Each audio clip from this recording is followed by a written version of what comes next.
Wild summer's eve, the last of a four-game series between a pair of National League Eastern Division rivals.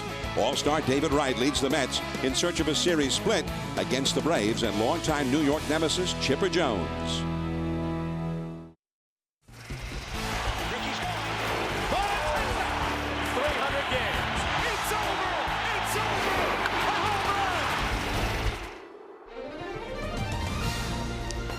It's ESPN Sunday Night Baseball, presented by Taco Bell. And what a beautiful late afternoon, early evening it is here at Turner Field, Atlanta. No heat, no humidity. Perfect as the Mets and Braves play Game 4 of their four-game series. The Phillies atop the National League East. They won again today. That's 8 straight wins for the Phillies. They beat Florida. And right now the Braves and Marlins are in a virtual tie for second in the East, each 7 games out. The Mets in fourth, 8.5 games out. Hello everyone, I'm John Miller with Hall of Famer Joe Morgan and former Mets general manager Steve Phillips. Welcome to Sunday Night Baseball. Now the Atlanta Braves at their best always had outstanding pitching and enough hitting to win ball games. So far this season their pitching has been superb, but the offense has struggled. And for so many years, Joe, Chipper Jones delivered offensively big time. But he's 37 years old now. And does Chipper still have it in him to give the Braves what they'll need down the stretch this year? Well, John, I think he does, but in order to understand how great Chipper Jones has been and what he has meant to this Braves franchise, I think you have to look at his career statistics. He has a .310 lifetime batting average, which is the second highest all-time for switch hitters. He also has 418 home runs, over 1,400 runs batted in. And a lot of times he was overshadowed because they had such great pitching and Cy Young Award winners. But he has been the key for them offensively. And in order for them to close the gap on the Phillies, they're going to have a healthy Chipper Jones and the Chipper Jones getting hot like he was last year at the beginning of the season where he hit close to 400. He can carry you for long stretches at a time when he's healthy. That's the key. Chipper Jones is the man here in Atlanta, but he's going to have to remain healthy in order for them to close the gap. He did hit a home run here yesterday, but that was their only run as they lost to Santana and the Mets. Now for the Mets, it's the all too familiar lament about debilitating injuries to their lineup. No power, little run production. Of all the big stars, David Wright is the only one still in there. But Steve, yesterday, David Wright was walked intentionally 3 times by Bobby Cox, with no Delgado, no Beltran as protection hitting behind him. Well, David Wright is really the key to this Mets offense right now. You go back to May when Jose Reyes and Carlos Delgado went on the disabled list. They thought, you know what, we're going to weather the storm. We'll get through it, wait for them to come back. But on June 22nd, when Carlos Beltran went on the disabled list and left David Wright alone in the lineup, things have turned to a struggle. Hitting only .250 since the 22nd, 1 home run, 5 RBIs. It has been a real challenge for him to deliver, and now he's getting the Albert Pujols treatment, as we saw Bobby Cox intentionally walk him without any protection in the lineup. It's all about David Wright getting it done when he gets a chance to swing the bat. It may not happen often, but when it does, he's going to have to deliver if the Mets are going to have any chance at all. So Wright is in there, and of course the former Brave, Jeff Francoeur, is also in there for the Mets. We've got Fernando Nieve ready to go for the Mets. Nieve, who won 3 in a row when he was first called upon, but he's lost his last 3 in a row. And Javier Vasquez, he's got a losing record, but an ERA below 3. He's ready to go. The first pitch from Vasquez to the Mets when we return.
Presented by Taco Bell. Think outside the bun.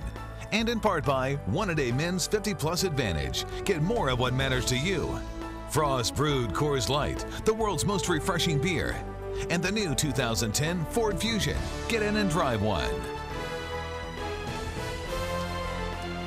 An early start for Sunday Night Baseball. We're every Sunday at 8 Eastern, 5 Pacific, except this Sunday, as the Mets and Braves are playing ball tonight. And right after the ball game, we will take you to the 2009 ESPY Awards. On ESPN, check out all the stars at the ESPYs. Matt Ryan capped his big Rookie of the Year with an ESPY Award. Don't miss his moment on stage. The ESPYs will be coming up right after Sunday Night Baseball. The New York Mets under manager Jerry Manuel, and there's Jerry. His first full season as Mets manager. He took over just a little over a year ago from Willie Randolph. And here's the Mets batting order. Presented by Taco Bell. Angel Pagan leads off in center field. Had 3 hits yesterday. Luis Castillo, who's had a hot bat lately, second base. Daniel Murphy at first base. David Wright is at third base hitting cleanup. Only 5 home runs for Wright, although his other numbers are pretty good. Jeff Francoeur, the former Brave, is in right field, batting 5th. Jeremy Reed, left field. Alex Cora is at shortstop. Brian Schneider, the catcher, and Fernando Nieve is the pitcher, batting 9th. All up against the Atlanta right-hander, the veteran, 12-year Major League veteran, Javier Vasquez. 32-year-old right-hander Javier Vasquez on the hill for the Atlanta Braves, and he's been very effective this year. The record is not indicative of his performance. A 2.95 ERA. The strikeouts 3rd in the National League. A guy who throws a lot of strikes. Opponents only hitting .229 against him, so he has been very effective, but those numbers indicate they have not been scoring runs for him, and you see right there the last 9 starts only averaging 1.9 runs per game, and it's awfully tough to win when you don't get the run support like that. And he's a guy that gives his team a chance to win every time out. They just haven't gotten it done behind him. Let's take a look at the defense that the Braves have behind Vasquez. In the outfield, all new guys. Anderson from the Angels, McLeod from Pittsburgh, and of course the trade between the Mets and the Braves brought Church in. And of course Escobar is one of the best defensive shortstops in baseball. I just love to watch him play. And of course Brian McCann, all-star behind the plate, and one of the better offensive catchers in all of baseball. McCann, a 4-time all-star. So here's Angel Pagan, 28-year-old switch hitter. As McCann drops a sign to Vasquez. And Sunday Night Baseball is underway. Fastball just off the outside for ball 1. Pagan had a 3-hit game yesterday and is hitting .313 overall. His on-base percentage at .378 as he shows bunt, takes a ball in the dirt. 2-0. You know, we talk about all the injuries the Mets have had with Carlos Delgado, Carlos Beltran, Jose Reyes. Well, Angel Pagan was a guy that was on the disabled list for quite a period of time as well. And welcome back to the lineup, and he's really been a catalyst to their offense since coming back. Pulled in at both third and first bases, and that is a base hit down the right field line. He's going to get extra bases. Church into the corner to dig it out, and Pagan will hold it second with a double.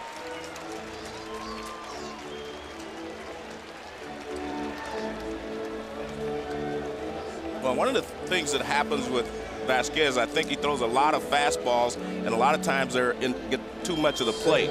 He's trying to get ahead here after missing with the first pitch. Here's a pitch drilled down the line. I actually thought Pagan had a chance to go for 3, but he stopped at second. You don't want to make the first out or the last out at third base in that situation. So here is Luis Castillo. Now you're the Mets. You've had a hard time trying to score runs. It's Castillo's job just to get him over to third and no more. He shows bunt. He drops the bunt, and that will get him over to third as Vasquez throws out. Castillo with the second baseman Prado covering first. And that's one of the things the Mets have talked about a lot. Let's play fundamentally sound baseball. Make sure we move the runners. You know, Castillo's a good hitter, and he has good record against Vasquez, but he decided he was going to make sure that he gets the runner over to third base. And I think that permeates throughout the lineup if you play the game the right way. And that was a very good play there by Castillo. He gets the run over third. Now it's up to Daniel Murphy to get him home.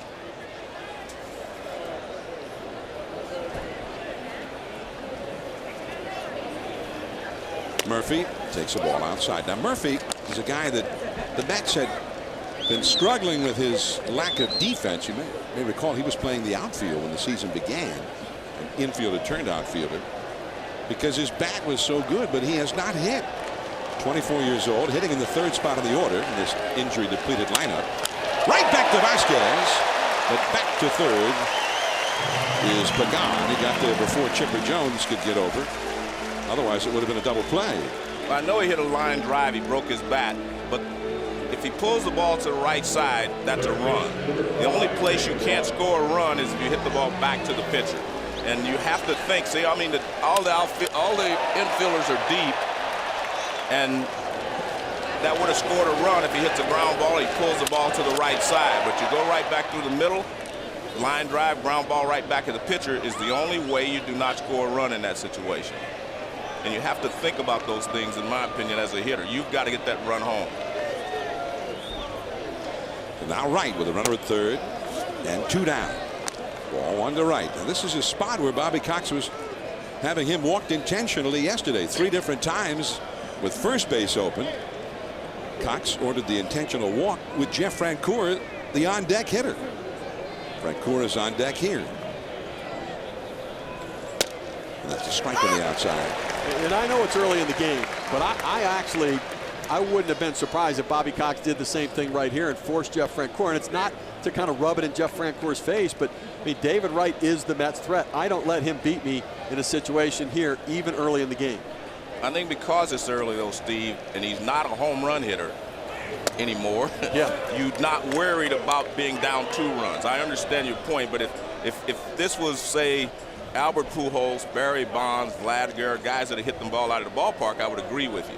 But when you do not, he's not a home run hitter anymore, I don't think you should put more men on base, especially early in the ball game, unnecessarily. And the curveball, beauty over the outside corner at the knees. Strike 2 call. Of course, not like there are any other guys who are home run hitters either. No, I mean, you look at the Mets lineup. They have 5 guys in the lineup, including Fernando Nieve, who don't have home runs this year. They have 18 team home runs among their 9 hitters in the lineup. 18 home runs. We talk about Albert Pujols with 34, 36 home runs. The ball is hit well into right field. And Church. So Pagan got to third with 1 out, but the Mets could not get him home. Mets nothing. Atlanta coming to bat.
Getting ready to face Fernando Nieve. Martin Prado right behind it. Let's take a look at the Atlanta batting order presented by Taco Bell. McLouth in center field, 14 home runs for the year. Martin Prado one of the hottest hitters in the league right now. At second base, Chipper Jones at third base. He homered yesterday. It'll be Brian McCann, the catcher, hitting cleanup, hitting .304. Garrett Anderson, the former Angel, in left field. Yunel Escobar hitting .297 at shortstop. Casey Kochman is at first base. Ryan Church, the former Met, hitting 8th in right field, and Javier Vasquez, the pitcher, is batting 9th. And there's Fernando Nieve. He was just what the Mets needed. He came in and won 3 straight ball games. Those numbers reflected he's lost his last 3, and he still has a respectable 3.03 earned run average. But he's also a guy that they haven't faced. Brian McCann is 3 for 3 against him. Chipper Jones is 2 for 4, but a lot of the Mets have not had a lot of at-bats against him. And there you see how he started, and there you see how he is right now. But it's still a respectable 3.03 earned run average.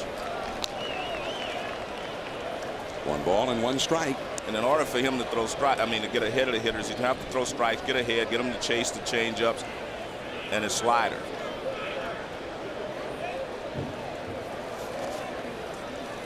McLouth, who's got some power. He was a breakthrough talent for the Pirates last year. McLouth, 27 years old. And last year for Pittsburgh, he had 26 homers, 94 batted in. Shallow left field. Here is Jeremy Reed still coming. And in very, very shallow left, he makes the catch. Take a look at the Mets defensively, and obviously they've had to reconfigure their field with all of the different injuries. See Jeremy Reed, Angel Pagan, and Jeff Francoeur in right field. Francoeur with a Gold Glove in 2007 for the Atlanta Braves, one of the best arms in the outfield. Around the infield, David Wright, Alex Cora doing a fantastic job filling in short.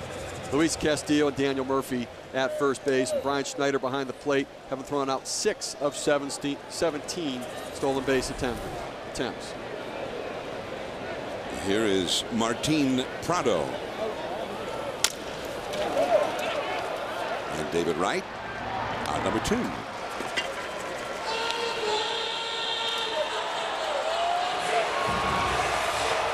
And here comes Chipper Jones now.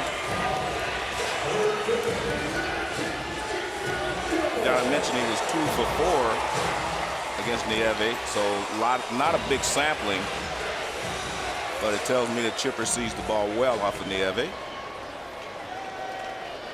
Chipper has always been extremely effective against the Mets. At the knees for a called strike. He's got 41 homers, 128 RBIs, and a .330 batting average against the Mets. And that's off his foot. He sees the ball well against Nieve, and he sees the ball well against everybody that has a Mets jersey on. You see the numbers that Chipper's put up in his career, and pretty good company right there with production against the New York Mets. And you know that a player's owned your team when he names his child after your stadium. He named his baby Shea after the old Shea Stadium in New York. Young son Shea. It's never good. I mean, when you're the general manager of that team, you don't want your opposing stars naming their kids after your stadium. Well, Chipper hit his first major league home run at Shea Stadium, and it was a big one. So he's always been a nightmare for the Mets. Chipper Jones has been a nightmare for a lot of pitchers, a lot of teams over the years, but so far this year, a combination of injuries, perhaps some age creeping in, and his numbers are not Chipper-like. 10 home runs as Nieve misses with the off-speed pitch, and it's 3-2. Chipper just hit his 10th home run yesterday. Nate McLouth has 14 home runs, but 9 of those were hit for the Pirates. So Chipper, the first Braves player to reach double figures in home runs this year, and that did not occur until their 91st game. Chipper draws a 2-out walk against Nieve. And the slugging catcher, Brian McCann, will come up. And you can expect Nieve in those situations with nobody on base and whatever. He's going to be very careful with Chipper, and he should be. So here is McCann. And McCann, who had the eye problem earlier in the year, he ended up having some surgery. Now he wears the glasses. And he has been hitting beautifully ever since. And that curveball is in the dirt. A nice save there by Schneider, keeping Chipper Jones at first base. McCann, before he went into the disabled list, hitting below 200. But since he got the eye problem taken care of, 59 games, he's hitting .325. 7 home runs, 34 batted in, and another All-Star appearance. He's only 25 years old. He's been in 4 All-Star games already. I talked to him before the game, John, and about glasses, because I tried to wear glasses once. I couldn't adjust. And he said that the one good thing with him was that the glasses wrapped around and his peripheral vision didn't see the rims, see the sides. So I had problems with that as I tried to adjust, but he said he's been able to adjust and now everything's great. 1 ball, 1 strike to count. And that one ricochets off the glove of Schneider and high up off the backstop. 1 ball, 2 strikes to McCann, with Garrett Anderson on deck. McCann went down on rehab assignment trying to work through the eye problems. He knew in his first at bat at AAA that he was going to be okay. He said, I saw the ball and I realized, you know what, I'm going to be all right. Because there's got to be that part of you that thinks this could be the end for me, because if I can't see, I can't play. Well, we saw that Kirby Puckett career was curtailed because of eye problems. And down and in from Nieve. 2 balls, 2 strikes. McCann, 4 All-Star games at age 25. The last Braves player as either a catcher or in any other position to earn 4 All-Star selections by the age of 25 was named Joe Torre, who celebrated his birthday yesterday, by the way, the manager of the Dodgers. Soaring pop fly. And in center field, there is Pagan. Chipper Jones stranded at first base. We head to the 2nd inning, and the former Brave, a local guy and a tight friend of Brian McCann, is coming up.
Start here on ESPN for Sunday Night Baseball, and then the ESPYs will follow.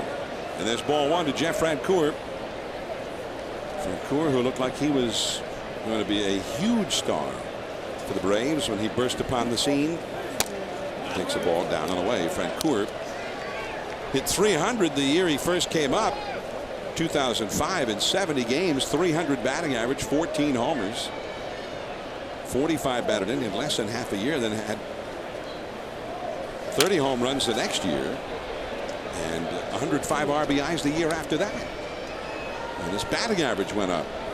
But then last year, everything just fell apart for him. And it has been no better this year. And finally, the Braves traded him away to the New York Mets. And a lot of fans still miss the man they call Frenchie here in Atlanta. There's the shortstop Escobar. And Frenchie is out number 1. Brian McCann, who grew up with it. And they were not only teammates for a long time who came up together, but the best of friends. And he talked about his former teammate, Jeff Francoeur. This is a business where, you know, to play with someone for 4 to 5 years is a blessing. You know, I mean, we got to play in our hometown together, and it's something that we have a lot of memories from. For me, you know, I couldn't ask for a better guy to go through the minor leagues, come up to the big leagues at the same time, and, you know, have a lot of memories. We shared a lot of memories through the minor leagues and up to the big leagues. So I'm going to miss him a lot. Brian McCann talking about Jeff Francoeur, his former teammate, now a New York Met. Foul out of play off to the left by Jeremy Reed. The count is 0-2 to Reed. When Francoeur was traded, they were in Colorado, so he went to where the Mets were, where he did not have a chance to come back and get his car. His car was left in the parking lot all the time they were gone, and he was wondering if the Braves would have it towed. And I guess he wasn't in such bad straits because it was still here when he got back. He drove it home after the first game here on Thursday. So 2 men are gone as Reed strikes out. Here's Steve Berthume in the studio with the Sports Center right now.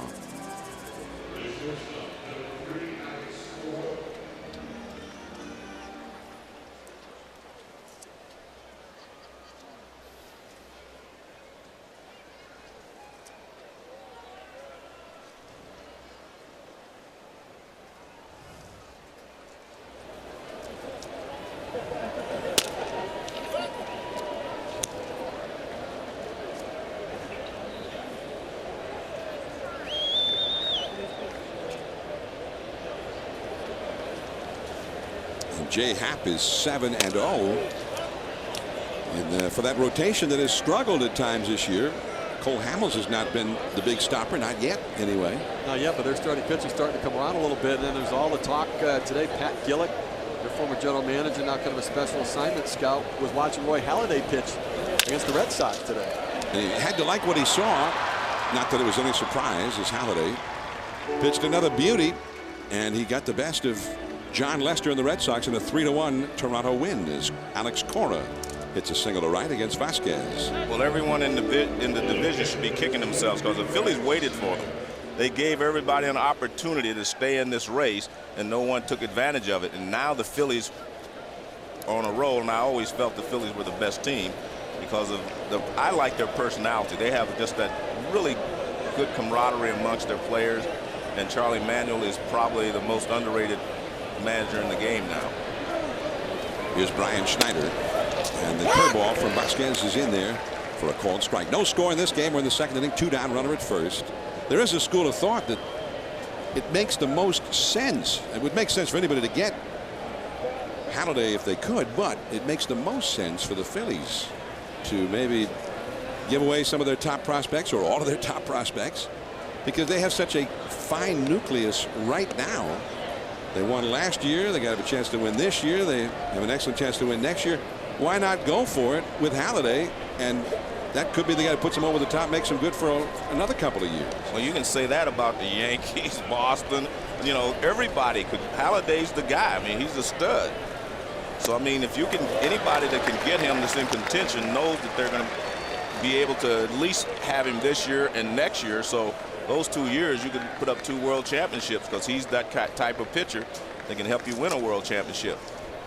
From the Phillies' perspective, they have the talent in their farm system to be able to put the package together to make a deal. The question is, are they willing to go to the extent that the Blue Jays want for Halladay? Change up in the dirt from Vasquez to Schneider. 1 ball and 2 strikes. I would say, even though it would make a lot of sense for the Phillies to get him, I would think the Phillies need him less than some other teams do. I mean, they are world champions, and they do have a nucleus that can win again. They can win again without Halladay.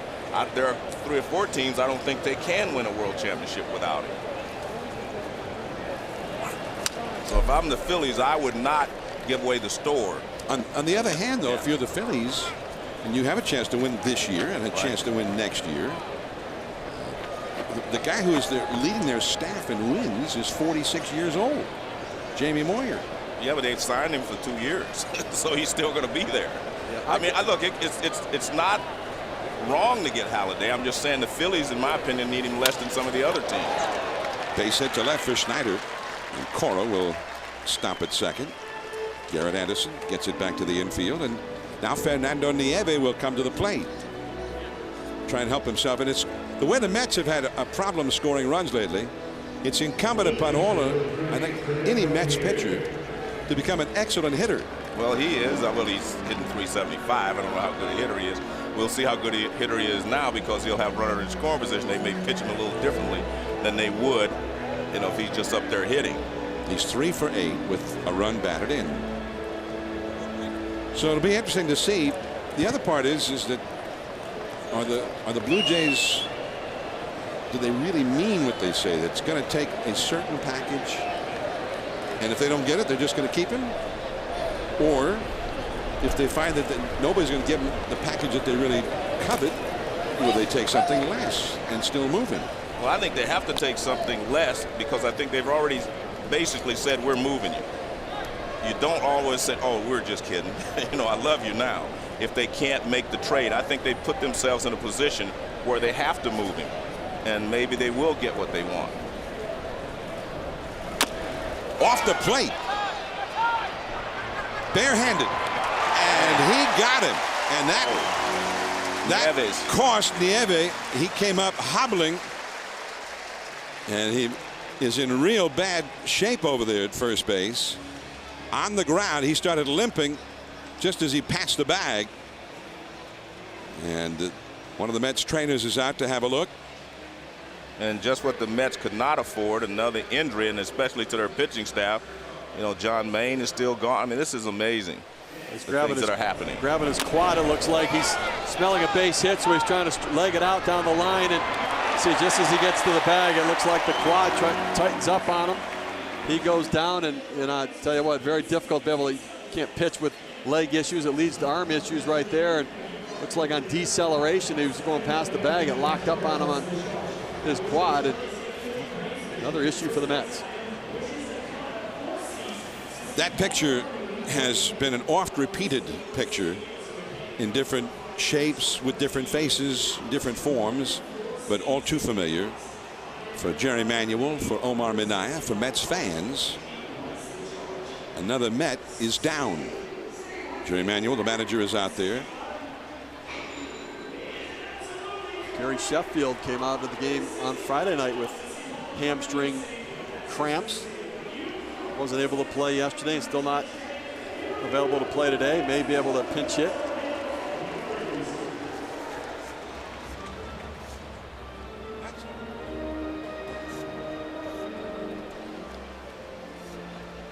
Tim Redding, you saw, number 44, was heading to the gate in the Mets bullpen in the left field corner. But he can't even stand on that leg right now. And here comes Redding into the game. The Mets starting pitcher, Fernando Nieve, himself in the rotation, replacing an injured pitcher. And now he too has gone down with an injury. How serious it will be, we don't know at this point, but we know he will not throw another pitch in this game. Well, he came up because J.J. Putz was injured, and then when John Maine went down, he went into the rotation, and he won 3 games right away for the Mets. And you may say, well, he's 3-3, but guess what? The Mets are under 500, so any win that they get helps them. Fernando Nieve, another casualty in this 2009 Mets nightmare of a season. Redding coming in to pitch. The Braves will be up when we come back.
Redding is on the hill now for the New York Mets in relief of Fernando Nieve, who appeared to injure a quadricep on his right leg, trying to leg out an infield hit.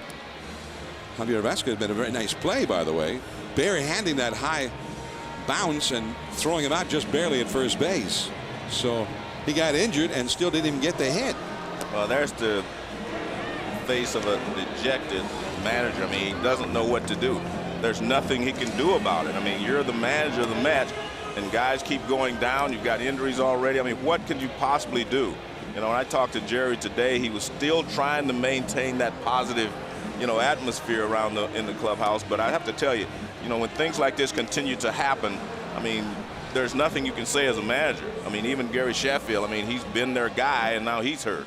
And there must be something wrong if he's missing the game today. He missed yesterday's, and he's missing today as well. I mean, you look at the Mets team, and what major league club can sustain losses to their leadoff man, their #3 hitter, their power bat, their first baseman, Carlos Delgado, their #2 starter, their setup man, Gary Sheffield, who was part of the replacement for them in the outfield. I mean, they've had so many injuries that it's difficult because the guys you end up putting in are role players, and they're role players for a reason because they don't play with the kind of consistency to get the job done on a daily basis.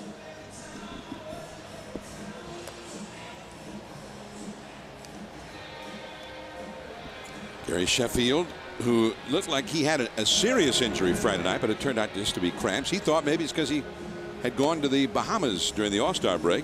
Too much heat, humidity, and they thought maybe he was dehydrated. The Mets opening day lineup, Schneider was the catcher, but it was Delgado, not Murphy at first. Castillo, right, were both in there. Reyes was the shortstop and the great leadoff man. Cora in there now. Murphy was in left. Reed was in left tonight. Beltran in center versus Pagan. And of course, Church and Francoeur have been exchanged, one for the other, in a trade just a little while ago. Tim Redding is ready to go. Garrett Anderson leads off against him. And Redding throws him a called strike. Redding, a veteran who was picked up as a free agent in the offseason. He's 31 years old. He was a regular member of the Washington Nationals rotation last year. He was 10 and 11 in 33 starts for the Nats. So he was in that rotation all year long a year ago. And he has struggled in a different role so far this year with the Mets. Redding has made 9 starts, and this is his 4th appearance out of the bullpen.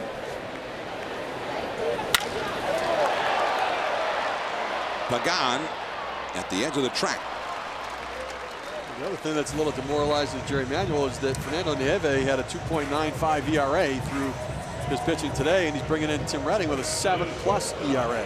I mean, that's demoralizing too, because you know, you think, well, if we don't have the offense, we're going to have to win with pitching. Well, the guy who's been pitching pretty well for you is out of the game, and you're having to go to the depths of your bullpen. And therein lies their problem overall, because the guys that they lost, they didn't have adequate replacements for them, players who could pick up the slack. And I was talking to Jerry, and I was giving an example of Khalil Green went down in St. Louis. Brendan Ryan stepped in, and he's been an excellent player. Ryan has hit right around 300. Been very solid defensively. Well, they didn't have those kind of replacements to bring in, you know, as far as the Mets are concerned. Although Alex Cora has done a great job defensively and playing the game for Reyes, because he's a smart player and knows how to play. But you can't replace a Beltran. You can't replace Delgado. I mean, you just can't replace those guys. 2-0 the count to Manuel Escobar. That ball is hammered deep left center. That ball is a home run. Just over the wall at the 380 side. 1-0 Atlanta.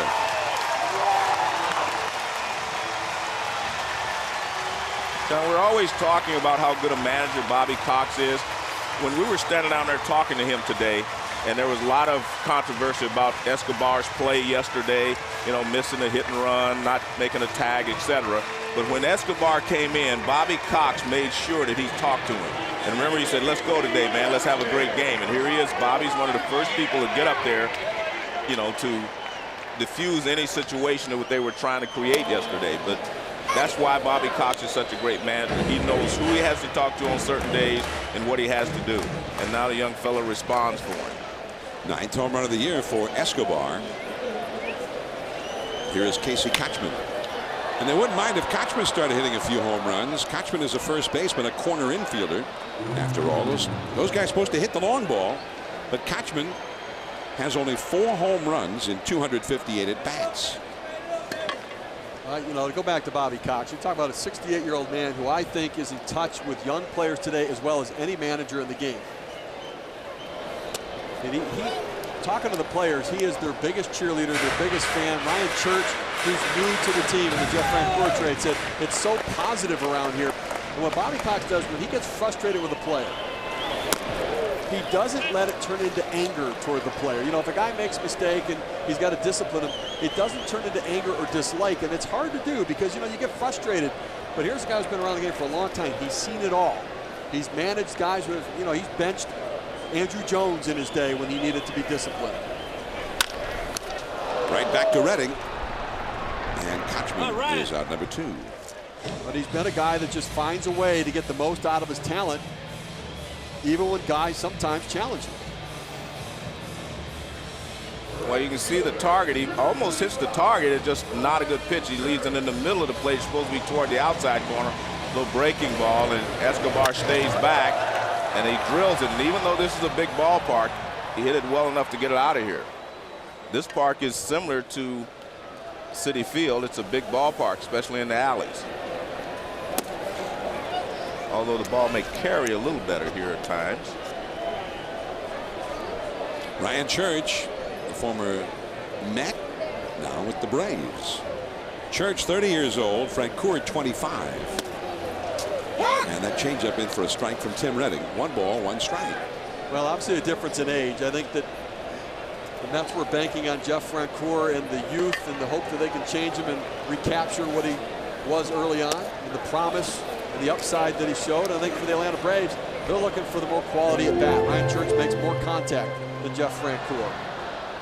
They can use him as a platoon player, Ryan Church, because they have Matt Diaz that hits left-handers very well. They like the fact that Church usually hits right-handers pretty well. In fact, Church is hitting .296 against the right-handed pitchers. Diaz hitting .367 against the lefties. So you can't really platoon Diaz and Francoeur. They're both right-handed. So I figured Francoeur wasn't going to deliver. They'd try to make one real solid offensive player out of 2 guys in a platoon. Well, I actually think that the Mets are going to benefit a lot from Francoeur. If you had the ability to drive in 106 runs, drive in 100 runs, you still have that ability. You just have to find it. The toughest thing to do as a baseball player is to be consistent. Center field, and there is Pagan to retire Church. Manuel Escobar with a home run against Redding, the Mets reliever, to put Atlanta on top 1-0. Top of the order for the Mets.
Presented by Taco Bell.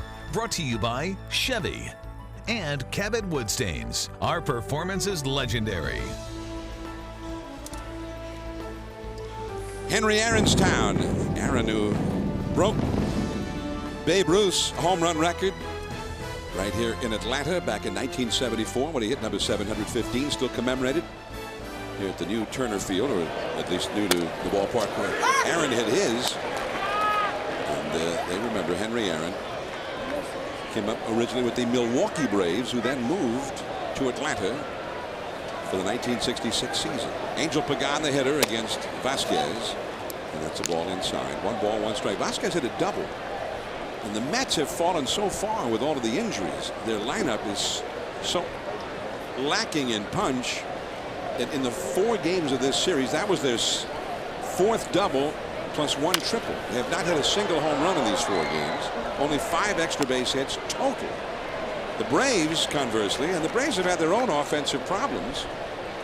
The home run by Escobar, the Braves have 6 home runs in this series, plus 8 doubles, 14 extra base hits, 6 of them the big fly variety. They've had more home runs than the Mets even have extra base hits in the series. Strike 3 called to Pagan. Strikeout number 2 for Vasquez. Great curveball by Vasquez. Let's take a look at Javier Vasquez and what makes this guy so effective. To left-handed hitters, it's strike 1. He does that to lefties and righties, among the best in the game. 3rd best first strike percentage around. Then he comes with the changeup. Once he gets that fastball over, the outstanding changeup. Then to right-handers, again establishing the fastball early. Then that outstanding curveball, a 12-6 break. It locks up so many hitters. He gets the 2nd highest percentage of swings and misses of any pitcher in the major leagues. And there's ball 1 to Luis Castillo. Vasquez is 2nd in the league in strikeouts, more than 1 strikeout per inning, and he is number 7 in the league in earned run average. Fastball misses. 2-0. Well, he has outstanding stuff, and he's a guy, when he first broke into the major leagues with the Expos, you thought he'd be a #1 starter, a big-time winner. The stuff is still there, but he's 3 under 500 in his career. 133 wins, 136 losses in his career. A record not really indicative of the quality of his stuff. Yeah, but a lot of the times, a lot of guys said that if you stay close to him, you can beat him. And that's been the downfall. If you stay close and in the later innings, you're able to beat him. And obviously that's why he hasn't been a better pitcher, because when I saw him in Montreal, I thought he was going to be a real stud. Then I said, well, he's going to the Yankees. They're going to score runs for him, etc. But he wasn't able to pitch in New York, I guess. He didn't have success there, so he was moved again. So I think that part of it is that he's not able to close games out, especially close games. Little bloop into center field, and that's just in front of Nate McLouth, a base hit for Castillo. Now we're talking about how Vasquez sets a hitter up. I mean, he's got great stuff. There's the fastball to get ahead, and he just moves the hitter off. Then he goes back with another fastball, and then he's going to end up with a backdoor slider that finishes him off. And that look from K-Zone brought to you by Cabot Stains. And he's got a great curveball. Javier Vasquez, 32 years old. He'll turn 33 next Saturday. And it's 0-1 to Murphy. There's that off-speed pitch to get the left-handed hitters started. The quality of his secondary stuff is phenomenal. He's got an outstanding changeup, but well above average curveball. And the fact that he throws strike 1 allows him to go to those pitches, and he gets swings and misses because hitters are on the defensive. They have to try to put the ball in play, and they chase that breaking ball and changeup out of the zone. Murphy lined one right back to Vasquez his first time. And that slider is in there for a strike. Murphy, who at the moment is hitting only .241. That was supposed to be why he's in the lineup, though. Well, they were carrying him as a liability in the outfield to start the season because he was such a good bat. He hit .313 in 49 games last year. The Mets first brought him up. Well, they loved him as a hitter. He hasn't hit at all right now. But you're right, that was supposed to be his strength, because they loved him as a hitter, and they were trying to get him into the, get him into the lineup because of his bat. See his numbers last year. 49 games. He was on base one way or the other in 41 of those games. Little lazy fly to center. McLeod in shallow center. 2 down with Castillo still at first, and now David Wright will come up. Well, one of the problems you have, the Mets, when you're struggling, you can't leave runners at third base. You have to get these runners in. We saw Murphy not able to get them in. If you look around the infield, you see how deep the second baseman is, the shortstop, everyone. Hit the ball any place but back to the pitcher, and you score a run. And that's one of the things they're trying to talk to the hitters about, situational hitting. Think about it. Don't just go up there to get a base hit. Go up there to move the runner home, get the runner home. A ground ball to second base there would have been better than anything else he could have done, and he didn't do it. Castillo back to the bag at first. The reason you can't give up those opportunities for the Mets is they can't come back in games. They've only won 6 games this year in which they've trailed by at least 2 runs. So they don't have the power to make up even small deficits, it seems. See, that's where power shortages hurt you, is when you fall behind 2-3 runs in a ball game, even early in a ball game, because you have plenty of time to make it up. But if you can't hit the ball out of the ballpark, very rarely you're going to get 7 or 8 straight hits. And that's why you need power. It helps you to overcome those big deficits. Although 2 runs is not that big a deficit. No, but it's been too big for them to overcome most of the time. Well, the interesting thing, Luis Castillo leading off first base, he leaps out into his lead. A lot of guys will creep out, slowly move. He kind of jumps out there. At my point, somewhat vulnerable at times if a pitcher times it right to be able to get out. He didn't jump as aggressively that time, but he's up in the air sometimes as he's trying to get out to the bag. He was checking with Luis Alicea on the sign. He jumped out of his shirt. Right out of his pad. Castillo at one time was a prolific base stealer, but he has only stolen 11 bases so far this year.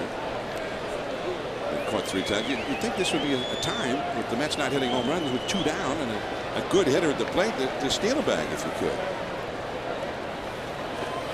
Vasquez trying to quicken his delivery to the plate, a little more of a slide step, but missing outside. 2-1. There's also the situation you have your cleanup hitter or David Wright, your best hitter, hitting. A lot of times guys don't want to take that risk because you should be and make it if you're going to steal with him at bat. 2-1 the count. And the curveball misses. 3-1. The other thought is that because Bobby Cox did intensely walk David Wright 3 times in the game yesterday with runners in scoring position, if you do steal a base and open up first, he might just walk them and end up pitching to Francoeur. Still early, and he didn't do it in the first inning. But I think as you get a lead, you might start to do it. Well, I think you do it in the 7th inning if you have a lead or whatever. But here in this, you have a 1-run lead. I don't think you'd walk, put another runner on base, and take a chance because Francoeur can drive the ball. Well, he does get the walk, albeit not an intentional 4 wide ones kind of a walk. Wright goes to first. Castillo over to second. 2 men on, 2 men out. And here is Jeff Francoeur. Francoeur grounded as short his first time, and as a Met, he's had 6 hits in 22 at-bats. And he did have 1 double, not all singles. Well, John, I was trying to finish my point on Francoeur anyway, that is when you've proven that you can do what he did, driving 100 runs, and you start to struggle, it's all about your confidence. Because we know he has the ability to do it. So it's about getting your confidence back, and maybe a change of scenery will do just that. I mean, I think he was sort of in a rut here. They weren't happy with him. I don't think he was happy with them, the fact they sent him down last year. So a new beginning might help him, but he definitely has the ability to drive in some runs. He just has to get his confidence back. Foul tip. See, it's interesting because I actually think the Mets got the better side of the deal. I think Ryan Church gives a more professional quality at bat than Jeff Francoeur. Francoeur, swings at so many first pitches. He puts himself behind, and from the middle of the plate out, he really can't seem to handle that pitch out there on the outer third of the plate. And that's amazing because when he could before, he would even hit the ball to right center field.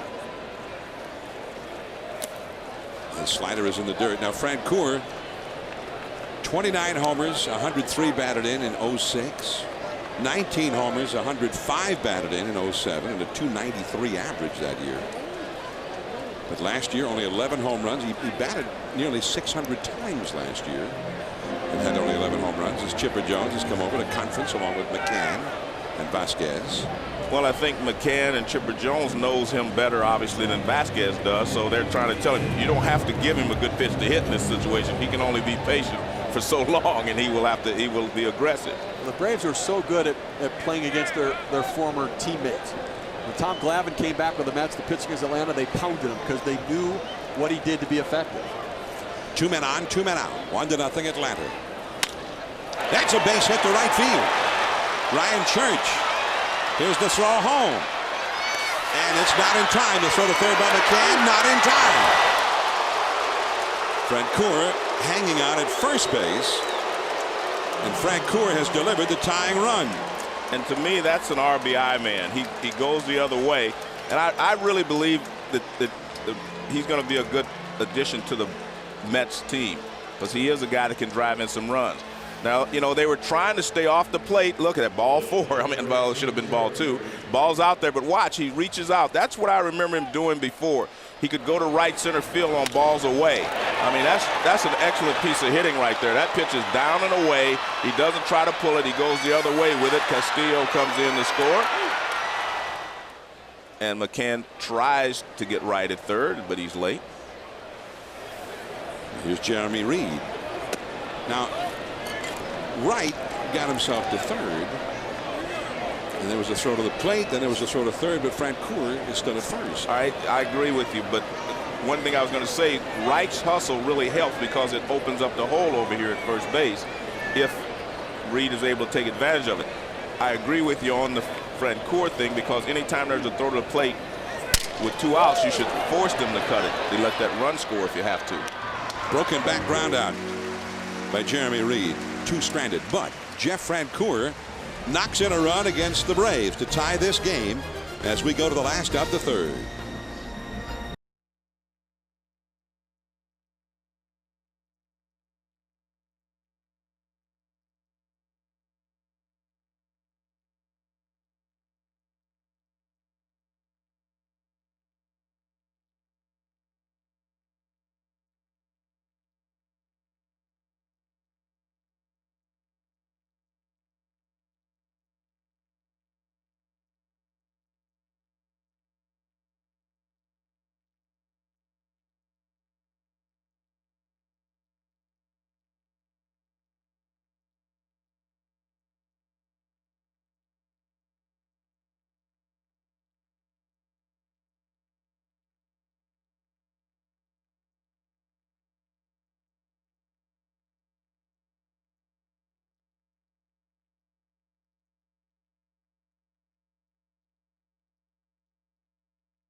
Turner Field.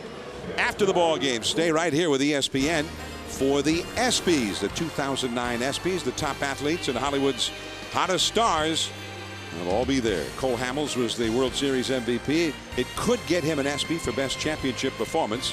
Don't miss it tonight on ESPN right after the game. Greg Maddox, who had 10 superb seasons in an Atlanta uniform. Maddox now retired, and the Braves brought him back to retire his number 31. He won 3 straight Cy Young awards for the Braves when they first brought him in from Chicago, 93 through 95. It's the second time Maddox's number 31 has been retired this season. This was Friday night, and they commemorated Maddox all around Turner Field.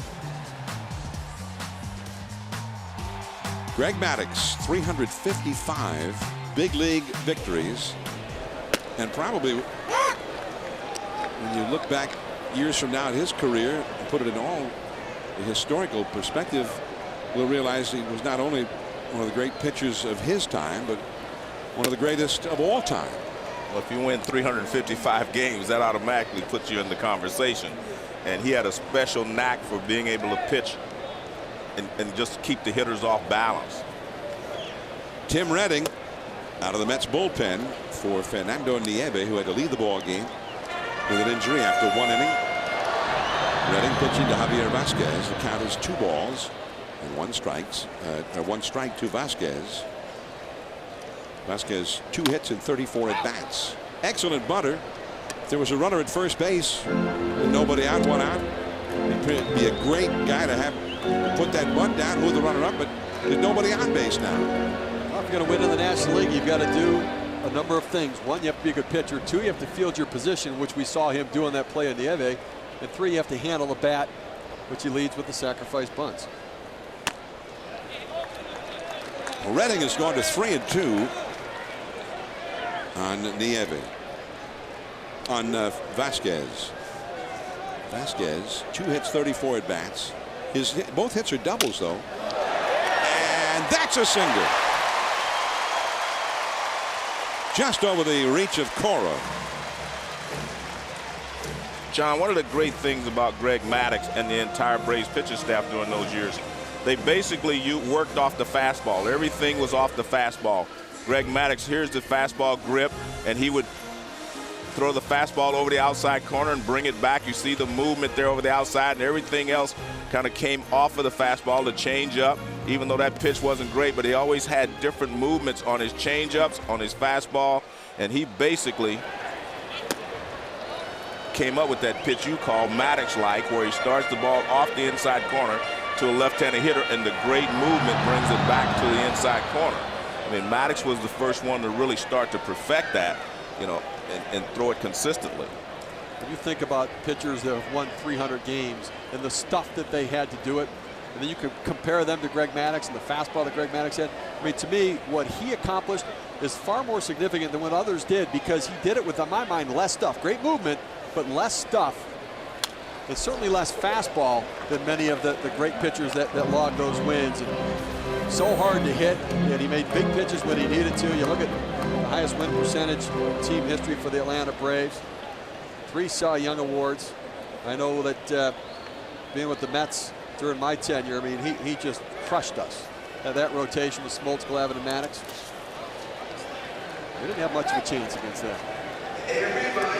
Greg Maddox, when he got his 3,000th career strikeout, a milestone for a guy who wasn't really known as a strikeout pitcher.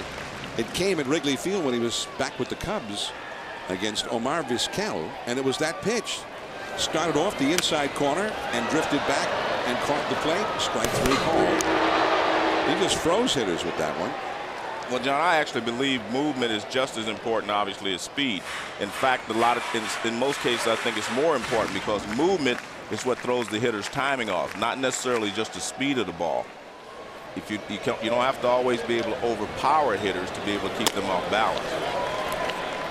Ball 3 now to Nate McLouth. 3-2 to McLouth with nobody out. Vasquez at first. I'm John Miller with Hall of Famer Joe Morgan, Steve Phillips. Sunday Night Baseball earlier than usual. We'll be back at 8 Eastern next week, the normal time. For 20 years, 8 Eastern on a Sunday during baseball season, except on the night of the SB program, which is tonight, right after the ball game. McLouth draws a walk. Well, one of the things interesting about Greg Maddox is he's talking about wanting to be a pitching coach at some point. And his brother Mike Maddox is an outstanding pitching coach with the Texas Rangers organization. But Greg Maddox was a thinking man's pitcher that I think has been an extra pitching coach in whatever team he's been on in his career. Bobby Cox said that they have talked, meaning the Braves, to Maddox about coming to spring training and being an instructor during the spring. Maddox did some of that with the San Diego Padres this last spring, and he said he certainly is willing to listen to any overtures the Braves might make in that regard about just being a springtime instructor. Is ball 1 to Martin Prado. The Mets thinking he might be bunting, but he's also been the Braves' hottest hitter. With Chipper Jones on deck, Prado grounded out to third his first time tonight. Well, if he does bunt him over, obviously that's going to open up first base for Chipper Jones. At the knees for a strike. No indication of the bunt there. 1 ball, 1 strike. I don't think Bobby wants that to happen, give up an out and also give up Chipper's bat. And that's essentially what you'd be doing if you do bunt here. Give up an out and give up your big bat. Vasquez at second. McLouth at first. Also tough to bunt when you got a pitcher at second base, because it's a force out at third. It had to be a really spectacular bunt for them not to get the force out on Vasquez at third. Especially with a guy swinging over 300 with runners in scoring position, hitting 385 in July. Let him swing the bat. And out of play, a foul ball. 1 ball, 2 strikes. Prado hitting 306 with runners in scoring position, and he also, this apparently is not a problem for him being behind in the count. 1 ball, 2 strikes, the pitcher's count. Prado has been one of the best in the National League at getting base hits when he's behind in the count, hitting almost 300 with a 2-strike count. And a foul out of play. I asked Frank Graham, the general manager for the Braves, you know, who does Prado remind you of? Because he's really stepped up and filled in at second base as Kelly Johnson has struggled. And you see his numbers there. And he said that we've talked a lot about it. Mark DeRosa, who was a former Atlanta Braves, Prado's a guy that can play second, short, third, some first base, a little bit of outfield. There's Frank Graham, their general manager. He's been a very valuable player to be able to swing the bat and play quality defense at any position in the field. Chases a high fastball up out of the strike zone against Redding, but gets a piece of that one to stay alive. Prado is from Venezuela, 25 years old. Hit 320 for the Braves last year in 78 games as a part-time player, a role player who could play a lot of different positions. But he's playing every day right now. Well, this could be 2. Castillo and Cora to double play with Vasquez over to third.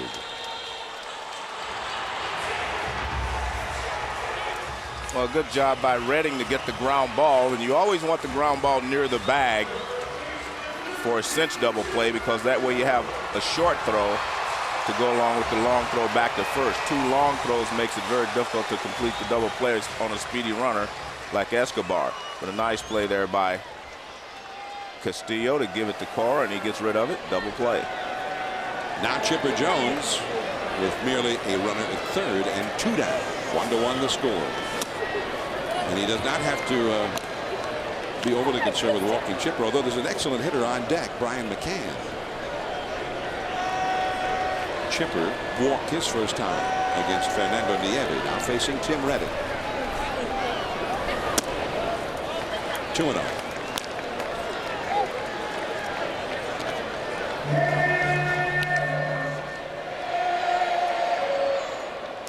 Chipper 8 hits and 14 at bats, by the way, against Tim Reddick. Our Lowe's home team advantage. The Braves, the home team this weekend, have hit 375 with runners in scoring position. And they have one out there right now. Vasquez over at third. Murphy takes it himself, and Redding got into some trouble at the bottom of the order and then got out of it very nicely against some hot hitters. Still 1-1.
Taco Bell.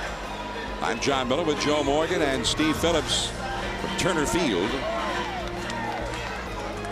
And the Braves with visions of climbing back into the National League Eastern Division pennant race. Starting here at home after the All-Star break. They won 2 of the first 3. Trying to make it 3 out of 4 for the Mets, but we've got a tie ball game here.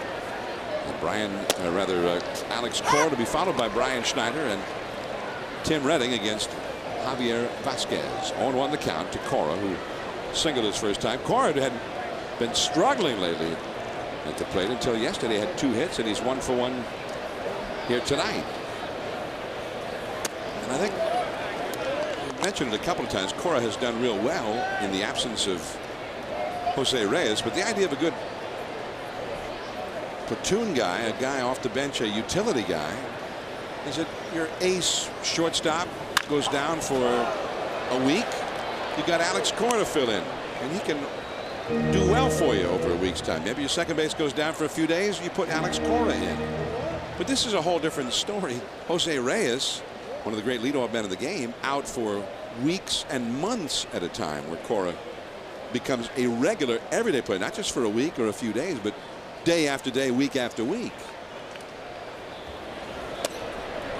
Well, the Mets have gotten some criticism for not having the depth to protect themselves to cover the injuries, but I have to tell you that when you put a team together, it's awfully hard to have another starting caliber player to back up multiple positions on the field. And, you know, the Cubs went through that losing to Ramos Ramirez at third base. They didn't really have a replacement for him, because you don't add that guy to your roster necessarily. You look for versatility, somebody who could fill in for a couple of weeks, as you say, John. But when you start talking about a couple of months, teams can't sustain multiple losses like the Mets have and still really compete.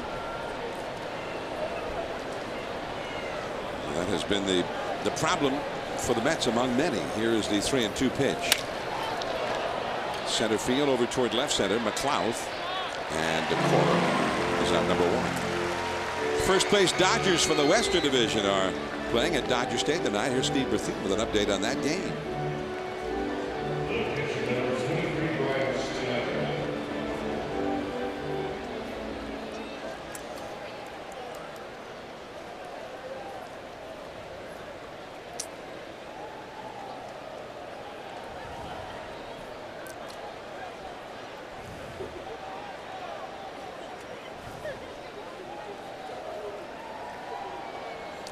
Matt Kemp got enormous talent and was having an all-star-like first half of the season, although he did not make the all-star team. But was hitting .320 at the break. Schneider, the batter, with 1 out and nobody on here in the 4th inning for the Mets. Mets 1, Atlanta 1. Here's Schneider hitting a single his first time. He's 1 for 1 in the game. By the way, Fernando Nieve, the report from the Mets clubhouse. Remember, Nieve pitched 1 inning and then was injured trying to beat out an infield hit in the 2nd inning. And we're told that he suffered a right quad strain. And the count is 2-1. And here's that play.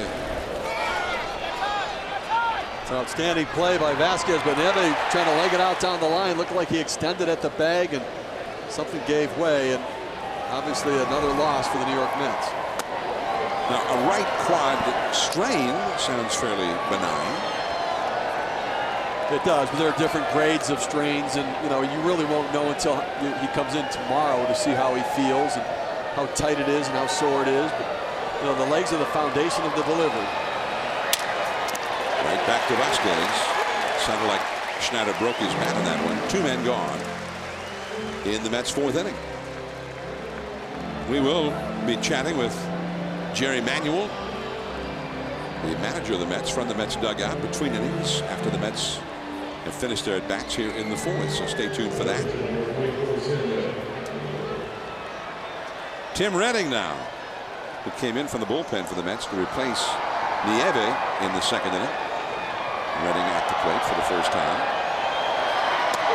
Takes a called strike. Redding, 1 hit in 12 at-bats so far this year.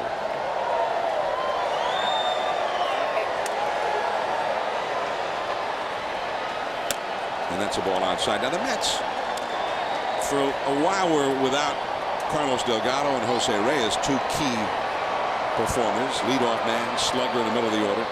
But they still had Beltran, David Wright, and Gary Sheffield, who showed that he had some pop left in his bat. So they were still holding their own, but then when they lost Beltran, that left Wright and Sheffield at age 40 can play for periods of time, and then he needs some time off, like any 40-year-old would. There's a check swing. Did he go? Yes, he did. Strike three. Since then, runs have been at a premium for the Mets. 60 seconds, we will visit with Jerry Manuel, the Mets manager, from the Mets dugout. Stay tuned.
Mets 1, Braves 1 as we go to the last of the fourth. And we're going to talk with Jerry Manuel, the manager of the Mets. Jerry, you had Nieve go down today. Right. How do you keep this team focused on a day-to-day basis and not worry about when you're going to get Beltran back, Reyes, and Delgado? Well, I think that's a good question, Joe, and I think that's a challenging thing that we have before us. But I think what we have to do is remain focused on the detailed things of the game, such as the fundamentals of catching the baseball, running the bases very well, and obviously pitching. We feel that we can pitch and play good defense, that we can remain competitive. That's just the nature of baseball. Well, Tim Redding is taking over from Nieve. How long do you think he can go tonight? Well, I think he can go up to 75 pitches. The unfortunate thing is when you get in those situations early, you're more looking to survive the game versus win the game, and that's not a good place to be. Also, injuries have caused you to go out. You brought in Jeff Francoeur. What do you see him doing to help this ball club? Well, he brings a lot of energy. He brings some tremendous defense, very good competitor, and he also a guy that has power. So those are the things you look for. He's very young and hopefully can develop into what we think is a 5'2" superstar type player. All right, good luck with your injuries and the rest of the season. All right, Joe, thanks, man. Yeah. And our thanks to Jerry Manuel. Here is Brian McCann, first ball swinging into deep left field, but squaring up is Reed, and McCann is now 0 for 2. A one pitch out there for Tim Redding, who had thrown 38 pitches in his first 2 innings. Keep in mind, he pitched on Friday night, threw 21 pitches out of the bullpen in that ball game the night before last. And Jerry Manuel said he's hoping maybe 75 pitches for Tim Redding. Here now is Garrett Anderson. Anderson flied out deep to center his first time. So they'd like to see Redding get some outs and maybe some quick outs here.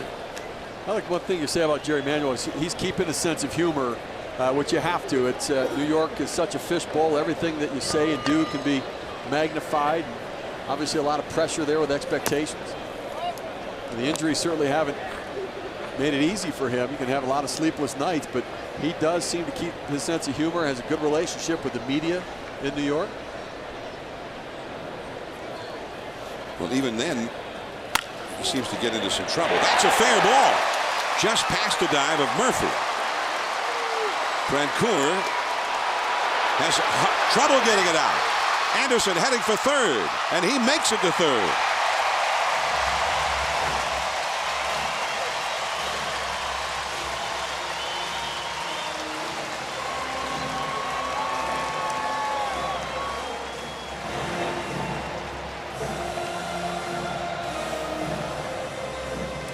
Well, it's a changeup, and he leads it up and over the plate, and it's just barely eludes Murphy at first base. He makes the dive. I couldn't see down in the corner. Let's see what happens if Francoeur gets away from him, and by the time he picks it up, Garrett Anderson, who still runs pretty well, can get to third base. Here's the ball coming off.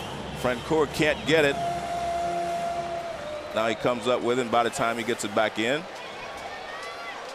Garrett Anderson is at third base. And they're going to score that as a double and charge Francoeur with an error for allowing the extra base. Interesting. If anybody should know the right field corner here, center field, it would be Jeff Francoeur. Obviously, I think because he was flat-footed, his arm strength, which is very well thought of, he wasn't able to really use that to be able to make the throw to get Anderson at third. The infield comes in halfway for the Mets. And a broken back bloop into the outfield. Base hit. Manuel Escobar has driven in his second run of the night, and the Mets are now trailing the Braves 2-1. Well, of all of the Braves hitters you don't want at the plate with runners in scoring position, it's Manuel Escobar. Second best batting average with runners in scoring position in the National League, and he gets jammed. But you see David Wright having a dive, look out for the bat, just enough strength to muscle it over into left field. Another base hit, another RBI. So Escobar, who was much in the news in the papers yesterday for missing a sign on a hit and run play, and for various other aspects of his game that people have found lacking, but he is a guy who's got enormous talent, and Escobar showing it off offensively here tonight. That was his 50th RBI of the year. He got a homer and an RBI single in this game. 2-1 Atlanta. Casey Kotchman, the hitter.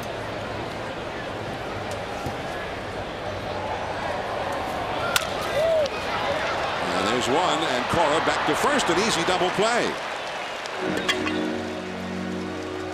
That's the inning. 2-1 Atlanta. And when we come back in 60 seconds, we'll visit with Terry Pendleton, former National League MVP, the Braves hitting instructor, back in 60.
Two to one. Well, we're joined by Terry Pendleton, the fine hitting coach for the Atlanta Braves. And Terry, you know, Manuel Escobar, we saw the solo home run. We saw picking up the RBI right there. What makes him so special with runners in scoring position? Well, I think, in all honesty, I think he bears down much more. He has the ability, I don't know if it's good or bad at times, to relax a little more with nobody out there, but he really bears down with the runners in scoring position, and he works hard at doing so. I mean, he's in the cage early. When we get here, he works out and gets it done at batting practice. Then we go in the cage right before game time. So he's really putting in the effort and the time to get it right. Now, Terry, we saw the missed hit and run yesterday, and there are times where he has some issues with his game.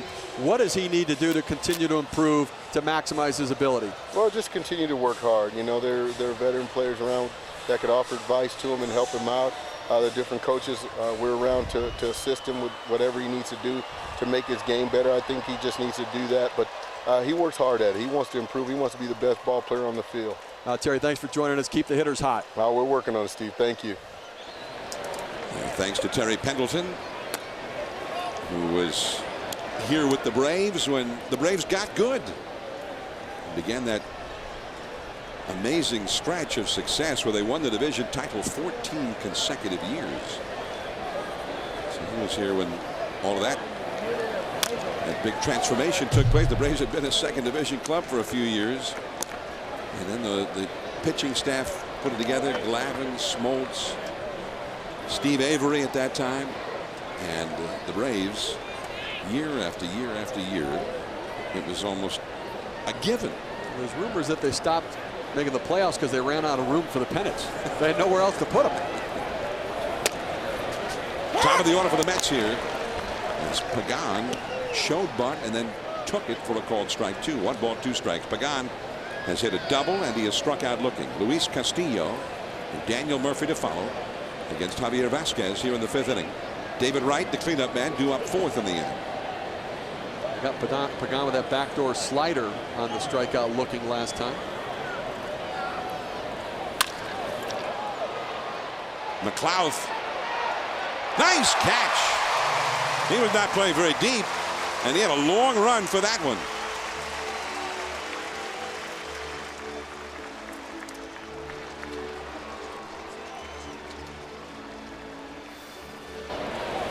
You see Nate McLouth gets a great jump of the ball off the bat. He covers a lot of ground there. He's not going to make people forget of Andrew Jones, but he takes exceptional angles on the ball to run the ball down in the gap, and he's done a very nice job since coming over from the Pittsburgh Pirates. McLouth tracks that one down, and here is Luis Castillo, who has had a sacrifice bunt and has hit a single and scored the Mets run. The Mets are trailing 2-1 as we play the 5th inning. Castillo hitting .288 for the year. The Mets, who've been shut out 6 times in their last 22 games. And going back to June 26th, when they began a 3-game series, interleague series against the Yankees at Citi Field. Starting with the first game of that series, their record is 6-13. That's even after a win here yesterday. Castillo showing bunt and taking off the inside with that slider, and the count is 2-1. No bunt attempt there. The ruling by Dana Sogna, the third base umpire, on the appeal. 2-1 the count. Carlos Beltran went on to disable us. It took away another threat. Without David Wright hitting for power, it means the Mets have to put singles together to be able to do it. Now they're leading in singles. 71% of the hits have been singles, but they're ranked last in home runs. And way last. The backhand play by Prado, not in time. Castillo beats it out for an infield hit.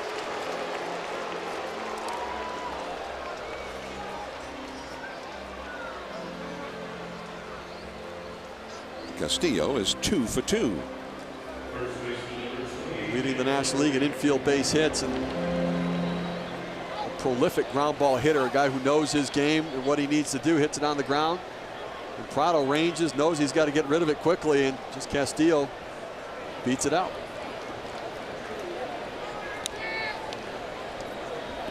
And a good call there by Lance Barksdale, the first base umpire. A short hop throw handled by Kochman, who's pretty slick over there at first base. So now here is Daniel Murphy, who has lined back to the pitcher and flied out to shallow center. There's David Wright, number 5, on deck. It's a called strike. 0-1. 2-1. Atlanta leading here in the 5th inning.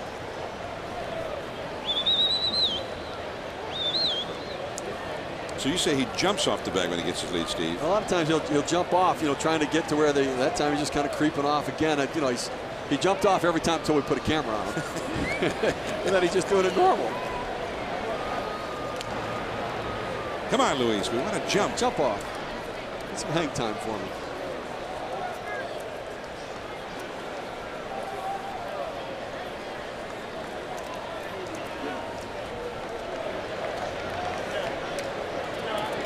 Luis Alicea is the first base coach for the Mets. He was conversing there with Castillo. 0-1 the count. Murphy back to a slider off the outside. 1 ball and 1 strike. There is Luis Alicea. Alicea, as well as the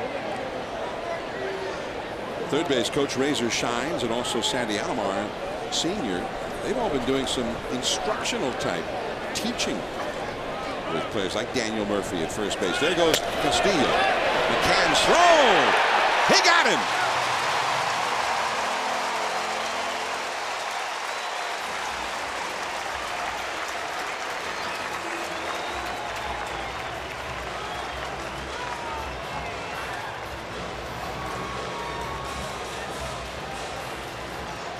I didn't see how good a jump he got, but a good throw there by McCann. Gets him right on the knee before he gets to the bag. McCann got an excellent pitch on which to make that throw, and that ball is pulled foul. Pitch away. As you say, put the ball right there. You know, those are some chances, though, the Mets have to take. They do lead the National League in stolen bases. Because they hit so many singles and they don't hit the balls in the gap, they don't hit home runs, they have to try to manufacture runs and force the issue. 2-2 now, and 2 down and nobody on. In right field, there is Ryan Church out in the sunshine, and that's the inning. David Wright stranded on deck. 2-1 Atlanta as we go to the last of the 5th inning.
ESPN Sunday Night Baseball from Atlanta.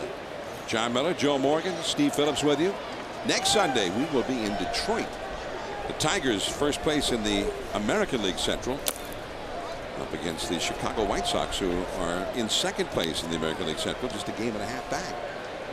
Ryan Church taking ball 1. Church hitting 8th in the Atlanta batting order with Javier Vasquez to follow, and then Nate McLouth against Tim Redding. Redding, who had an 8-pitch 4th inning.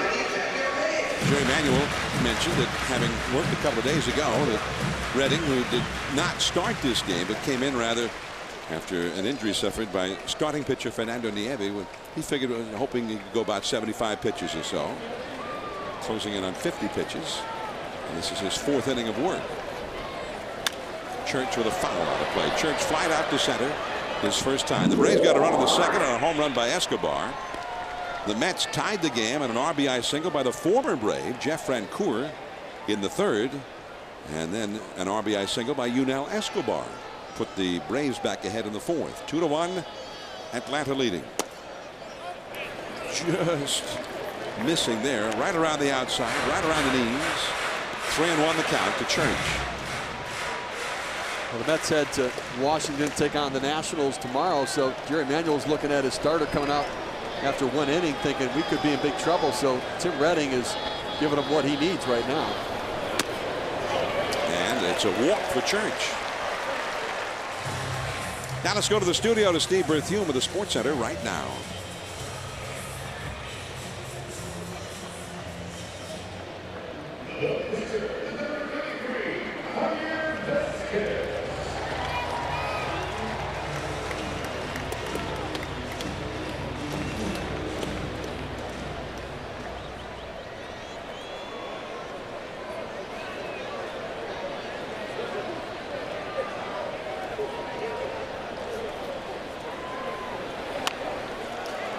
Javier Vasquez lays down the bunt. The throw to second by Murphy, but it's not held.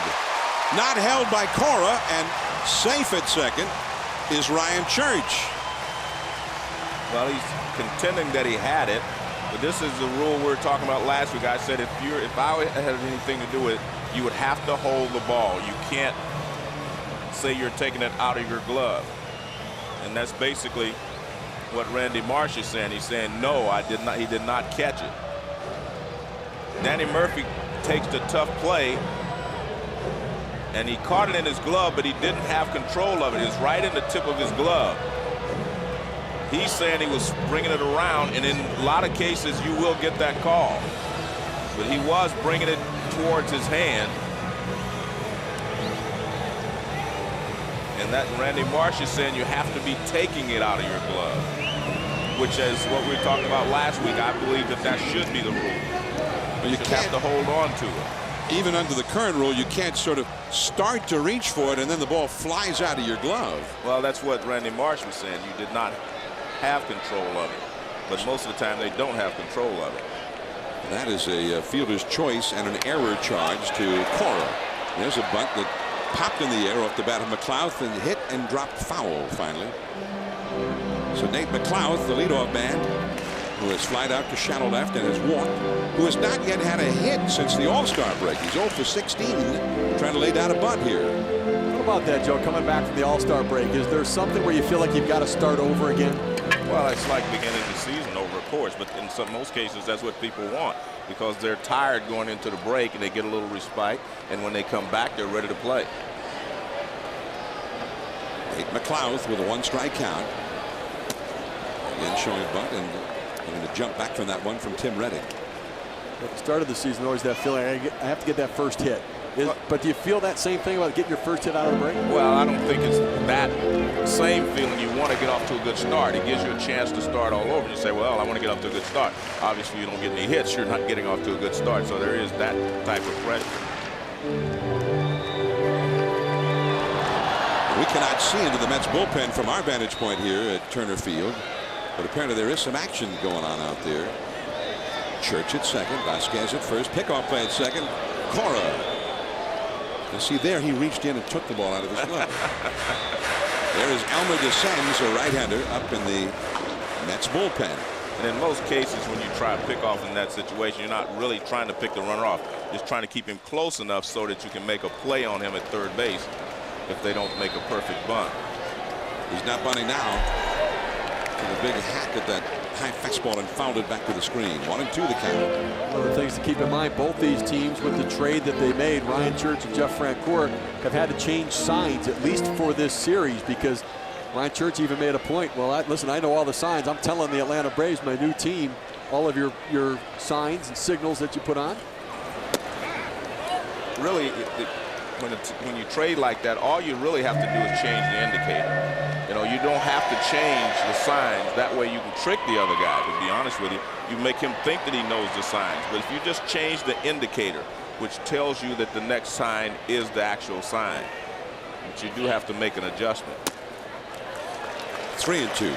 And it takes guys half a year to learn signs. You don't want to go up and make a whole new set, because you'll lose a lot of people, especially pitchers who do not play every day, and then when they come in. So I think the easiest thing to do is just to change the indicator. And what I mean by that is indicator, you touch your left shoulder, that means the next sign is the right sign. You touch your right hand, anything, indicate that the next pitch, next sign you hit is the right one.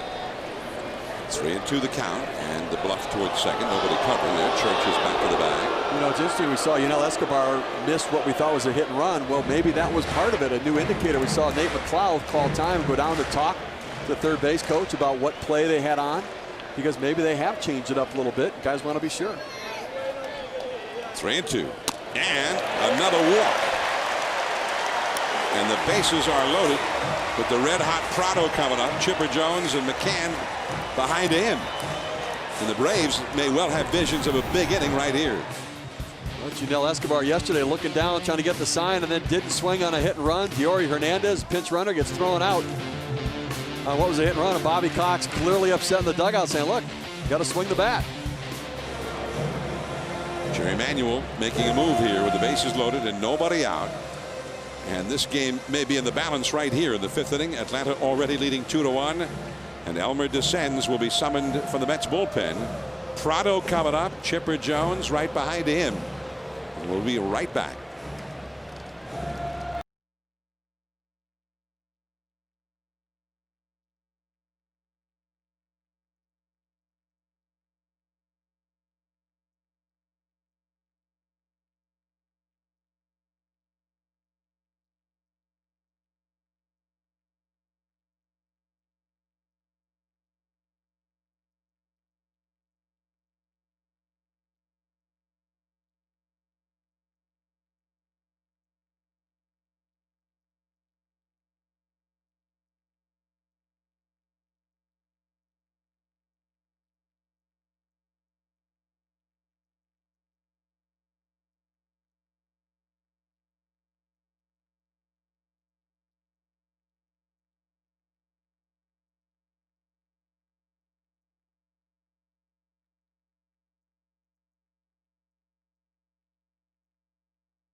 NYN ESPY Awards, hosted by Samuel L. Jackson.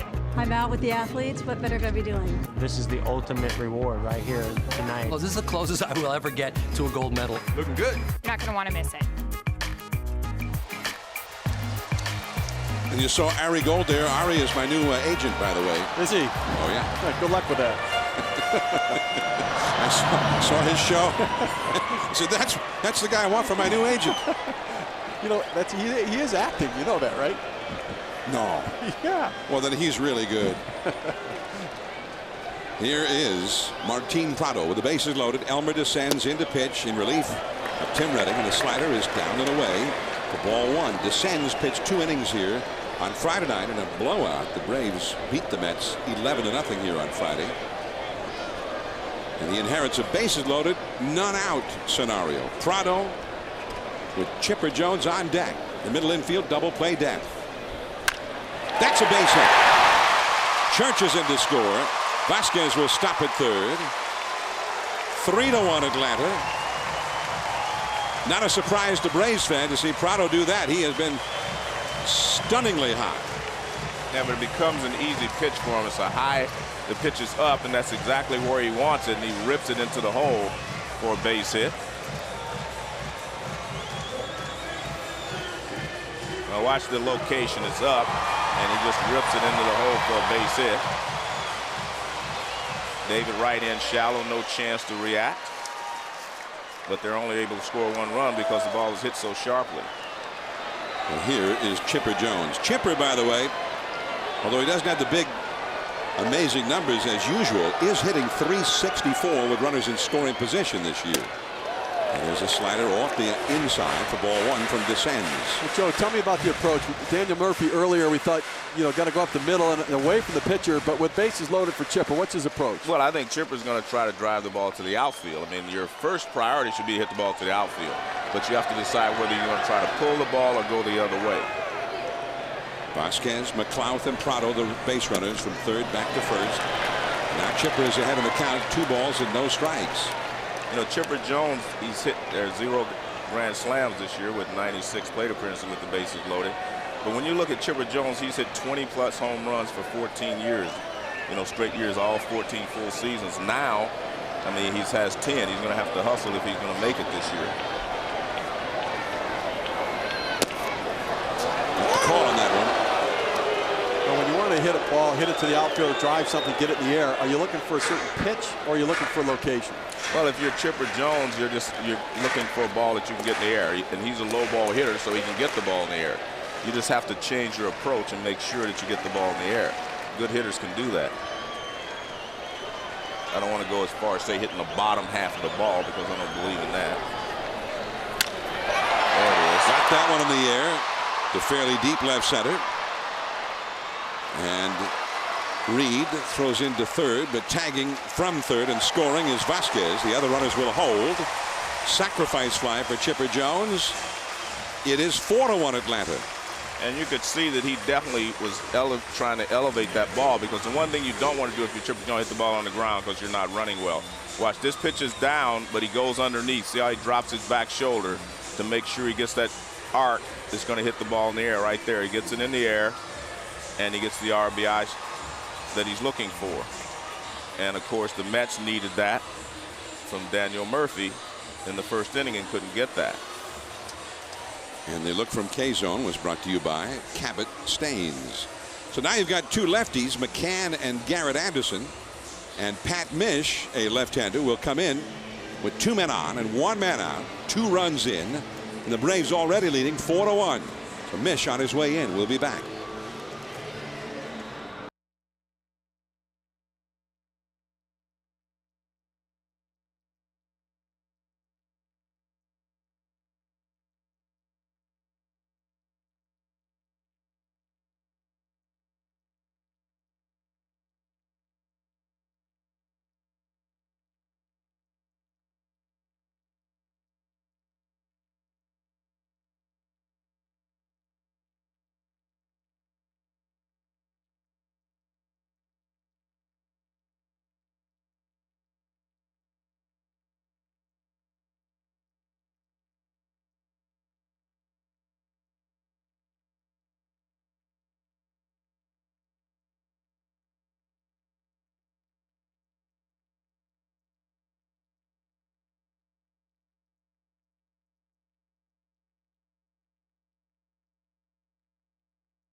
It'll be the Cubs and the Phillies. Derek Lee and the Cubs. Lee has been hot. Chase Utley and the Phillies.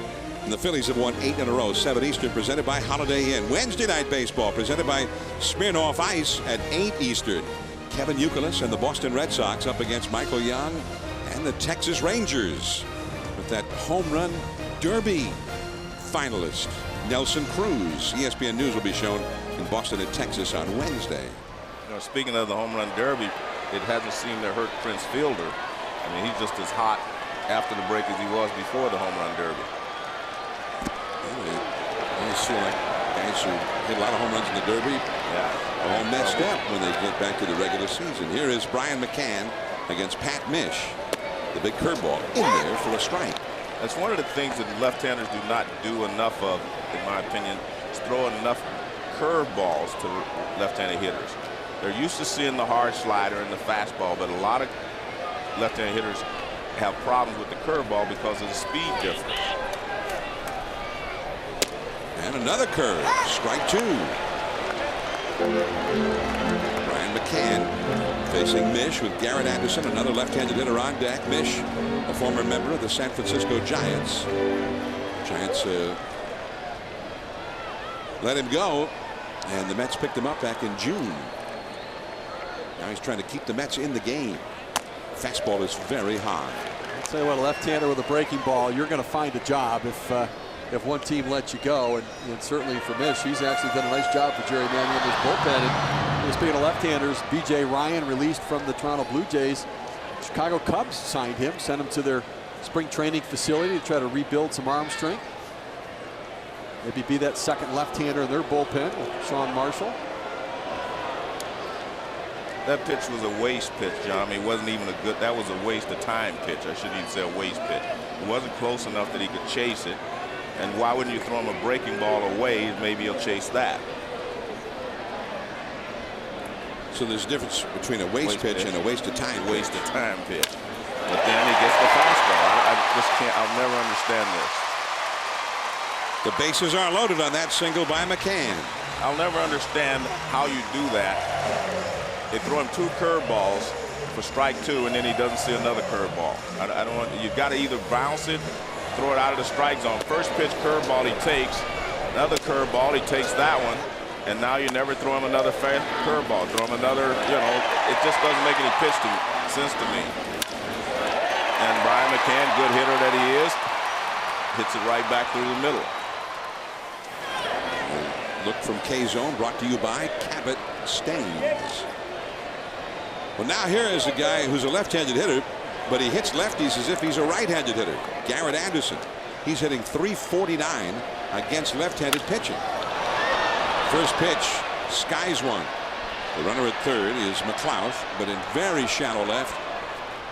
That one is handled by Reed, and no chance for McLeod to make a run for it there.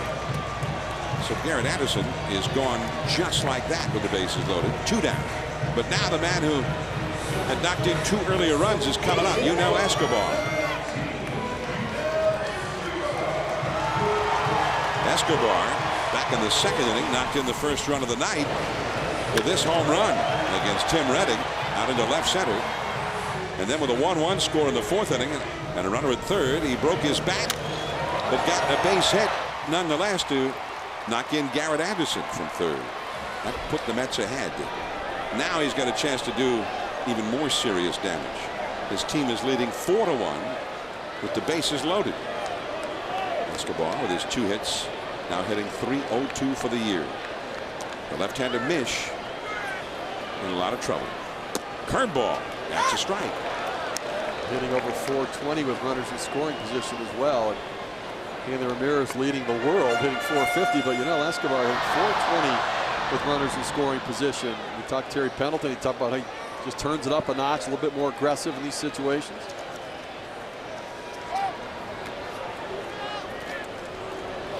Escobar 35 hits and 82 at bats with runners in scoring position, including his broken bat single in the 4th inning tonight.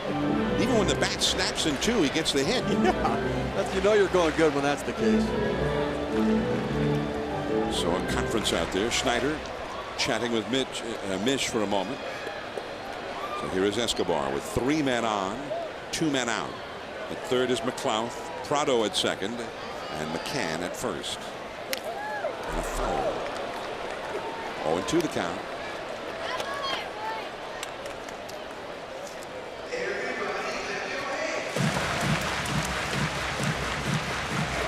Talk about the issues that Escobar has had with some mental mistakes and some problems, but he's too valuable to this lineup for Bobby Cox to sit him for too long. I mean, your shortstop's leading your team in RBIs, and they can't afford not to have him in the lineup. Well, Escobar behind in the count now, 0-2. 3 men on, 2 men out. 4-1 Atlanta. That ball is down the right field line, and Frank Crew will have to chase it. He grabs it on a hop. McLeod is in, Prado is in. McCann stops at third. A 2-run double for Escobar, who has 4 RBIs tonight. 6-1 Atlanta. Talk about Escobar, that ability to get the big hit with runners in scoring position. We saw him pull one and get jammed into left field. And this ball up in the zone, just willing to go the other way. 0-2 count. Trent looking to make contact. You see the breaking ball up in the zone for strike one. The fastball down in the zone. He changed his eye level. The fastball off the plate. Does a nice job staying back behind the ball, going with the pitch, driving it down the line. And the best hitters are the ones that hit from line to line, and that's what we've seen from Escobar, especially with runners in scoring position. And he's been a one-man wrecking crew for the Atlanta Braves so far in this one. Well, he has a double, earlier a single, and a homer. And there is a called strike to Casey Kotchman. So 4 runs have scored for the Braves in this inning. The first 3 of them charged to Tim Redding, who left with the bases loaded and nobody out and no runs in.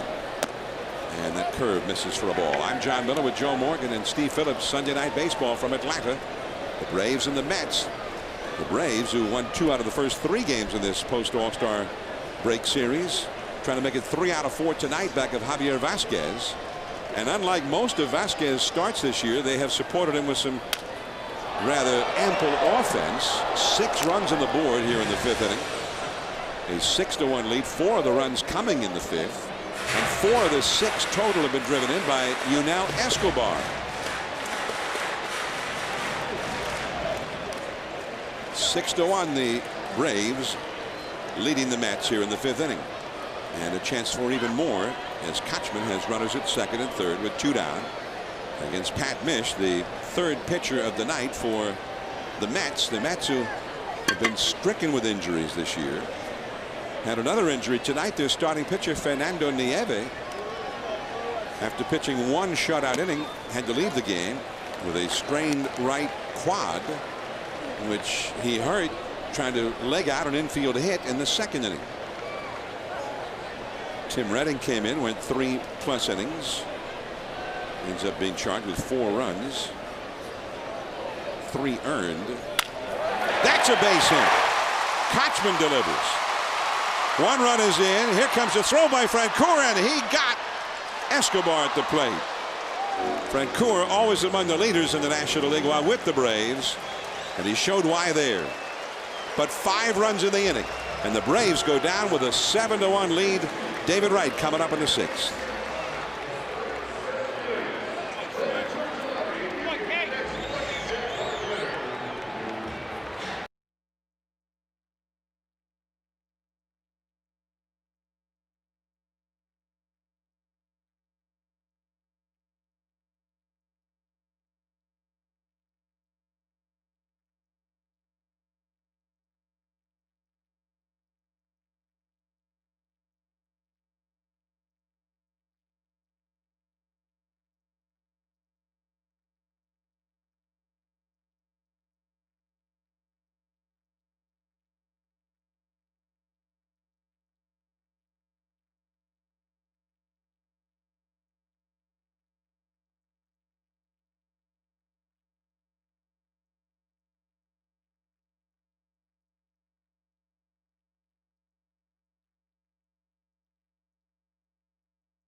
By Budweiser. Reach for the perfect combination of flavor and refreshment. Budweiser, the great American lager.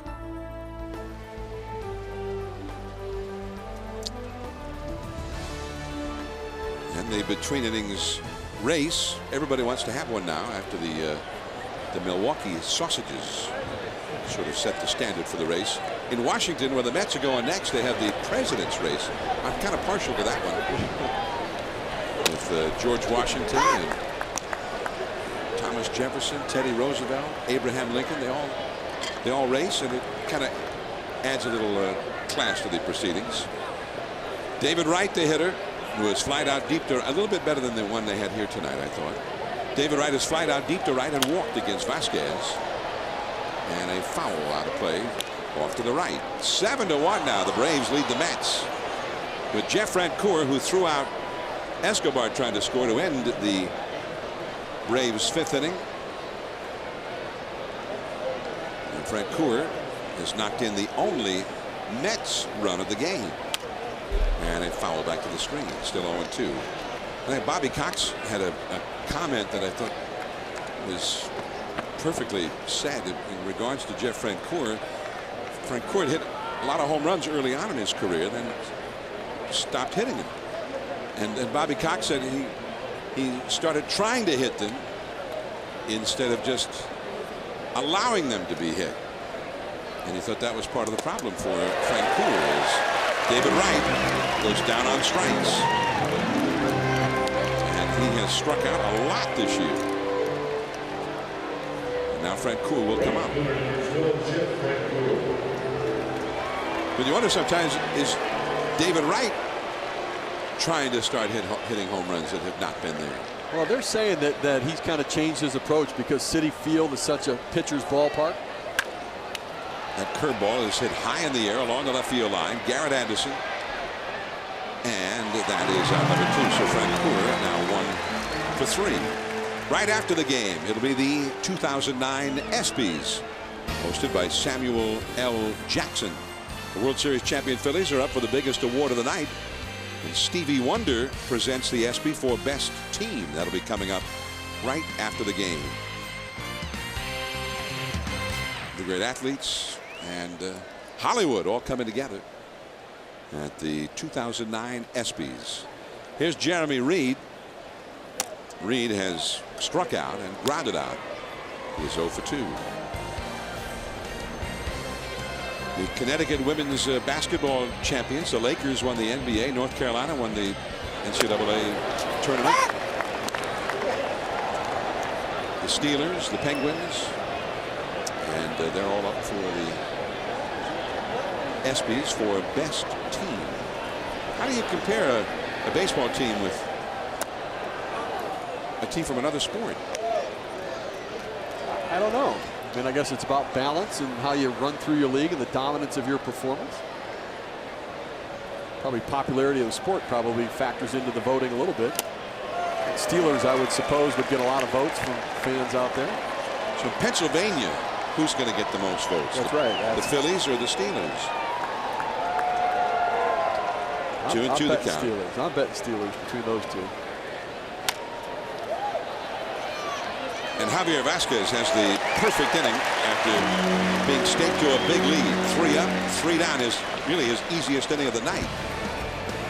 Last of the 6th inning, Ryan Church coming up. 7-1 Atlanta.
consecutive game streak to 2,131.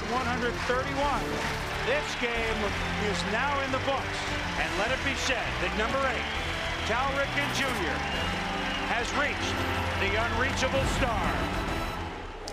A memorable night, a great moment, as witnessed right here on ESPN during our 20th season of Major League Baseball coverage. This is our 20th, and there have been a lot of great moments, but that was certainly one that stands out, and it won the 1996 ESPY Award for Showstopper of the Year. And it indeed stopped the show. The game stopped for about a 23-minute break as the fans held an impromptu celebration with Cal. Cal had refused to allow the game to be stopped. When asked if they could stop the game and have a celebration to honor him right then, he said, no, that's not the way you play the game. After the game, I'll be happy to be part of a ceremony, but not during the game. And then the fans staged their own celebration, and finally, as the ovation continued from the huge crowd at Camden Yards, his teammates Bobby Bonilla and Rafael Palmeiro pushed him out of the dugout, said, "You've got to take a lap, or they'll never stop cheering and we'll never get the game restarted." So Cal finally, reluctantly, took the lap that became an indelible memory from that night, acknowledging the fans and sharing the great night with the fans at Camden Yards, which included the president of the United States at that time, Bill Clinton. Leading up to the point of breaking that record, Cal was so good at signing autographs. He'd be out there before every game, even in spring training that year, all spring, just down the line, signing autograph after autograph, giving back to the fans. Ryan Church hits a foul off his right foot. 3 balls and 2 strikes to Church, with Javier Vasquez on deck. Nate McLouth to follow. We're in the last of the 6th inning. The Braves are ahead 7-1 over the Mets, as the Braves are looking to make it 3 out of 4 for the Mets, as Atlanta tries to climb back into the National League East race. At the moment, they're 7 games back of the Phillies, who won earlier over the Florida Marlins. And if the Braves can win this game, they'll be back at 500. Even though the Phillies have been real hot lately, their overall record is not that spectacular. They were just a little above 500 themselves not so long ago. 3-2 the count to Ryan Church. And for the 2nd inning in a row, he leads off with a walk. He led off the 5th inning with a walk against Tim Redding. That started a 5-run rally. This is our 20th year of Major League Baseball, and you fans have been helping us celebrate on ESPN by going to the MLB page at ESPN.com and voting for the closer on the 20th year All-Star team. Dennis Eckersley, Mariano Rivera, Trevor Hoffman, the 3 nominees, as ball is bunted by Vasquez. That's a fair ball, and Castillo gets the put out at first on the throw by Schneider. Church has been moved over to second base. So the results, the 3 nominees, Eckersley, Hoffman, and Mariano Rivera, and you voted in as the 20th All-Star team closer, Mariano Rivera. He got 68% of the votes, 508 career saves, 2nd in Major League history. And of course, you can't talk about Rivera as a closer without bringing up the postseason, where he has been one of a kind, without peer. That vote doesn't surprise me at all, Joe. I mean, would you think it would have gone any way different? Well, I thought Rivera would win, and I think he is the best closer I've ever seen over the long haul, and especially, as John said, when you add the postseason in. Right over the head of McLouth with that curveball from Pat Mish. 2-0 the count. McLouth has flied out and twice walked. We just saw Vasquez get a bunt down to move Church over to second base.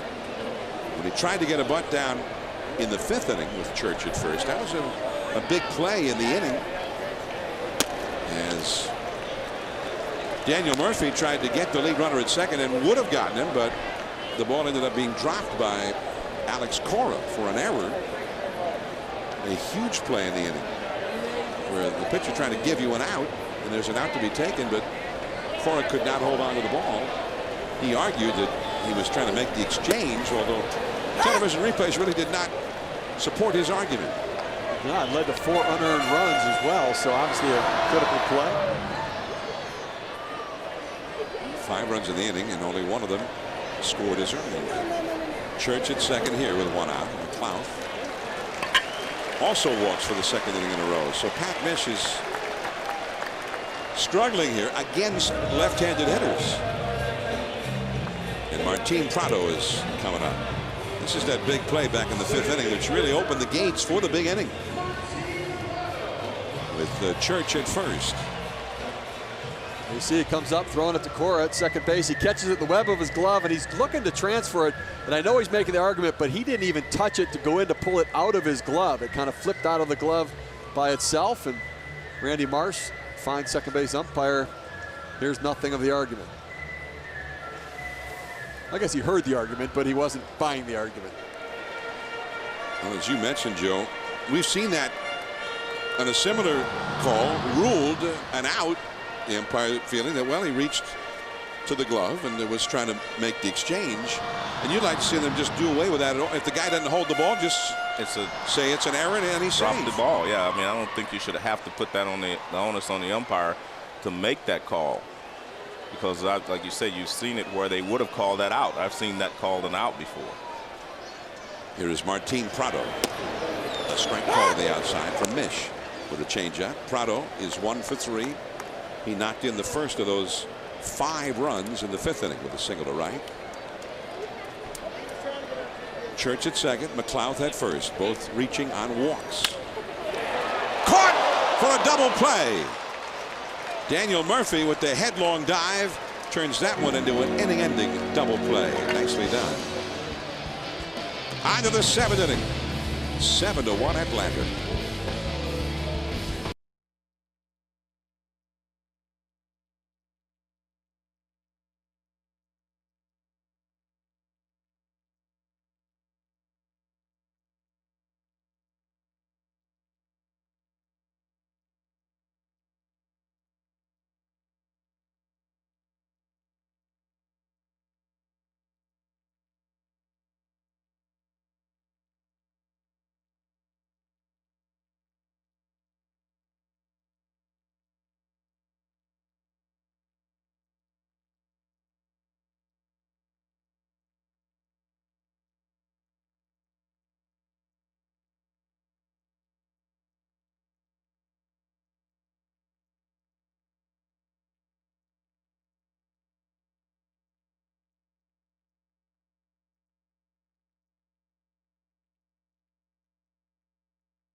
Ball.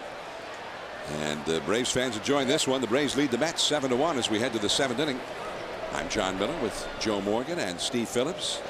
Our 20th season of Sunday Night Baseball. Tonight, an early edition as we lead into the 2009 ESPY Award program right after the game. Next Sunday, back at 8 Eastern, 7 Central, the Chicago White Sox. Jermaine Dye and company in Detroit to take on Jim Leyland's Tigers. The Tigers atop the American League Central by just a game and a half over the White Sox. Tonight, the Minnesota Twins are playing in Texas. That game just began a little bit ago.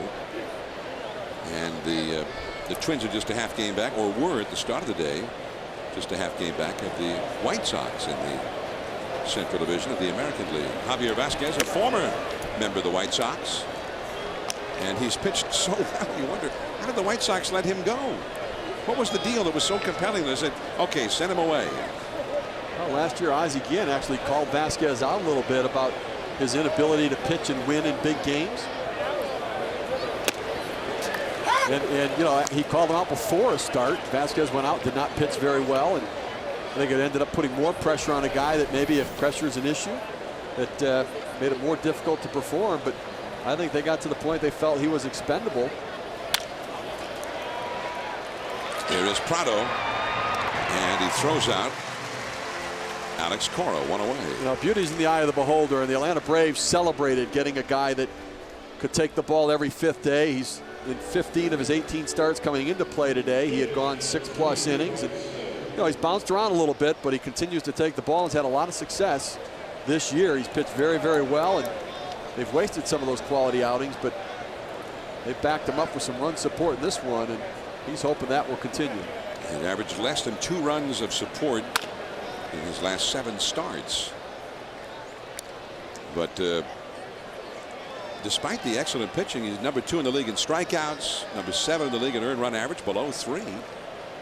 A losing record this year, nonetheless. 6 wins, 7 losses. Although he looks pretty strong, I think, to get even here tonight with a 7-1 lead in the 7th as the curveball is fouled away by Schneider. 0-2 the count. With the White Sox last year, he was 12-16, a 4.67 earned run average, as the Braves bullpen has Eric O'Flaherty, a left-hander, warming up. And then he got just totally lit up in the division series with the Tampa Bay Rays. He gave up 6 runs, 8 hits in 4 1/3 innings against the Rays, as Schneider drills it right back to Vasquez, who's caught 2 like that tonight. Now, the Braves had so many physical issues with their rotation last year, so many injuries, and they were challenged with their depth, so they wanted to add some innings eaters. They brought in Derek Lowe, they bring in Javier Vasquez, Kenshin Kawakami in from Japan, and now starting pitching is a real strength for the Atlanta Braves. Well, they've got not only Vasquez, number 7 in the league in earned run average, Jair Jurgens is number 6. 2 of those 5 starters below 3. Derek Lowe's got 8 wins, although he struggled his last several starts before the All-Star break. Kawakami, 4.15 ERA. And Tommy Hanson, the rookie sensation, as Angel Berroa comes up to bat now. Stokes up in the Mets bullpen. Tommy Hanson is 4-0 with a 2.85 ERA since he was called up from the minor leagues. So you face a tough starter every night. You face the Mets, or face the Atlanta Braves.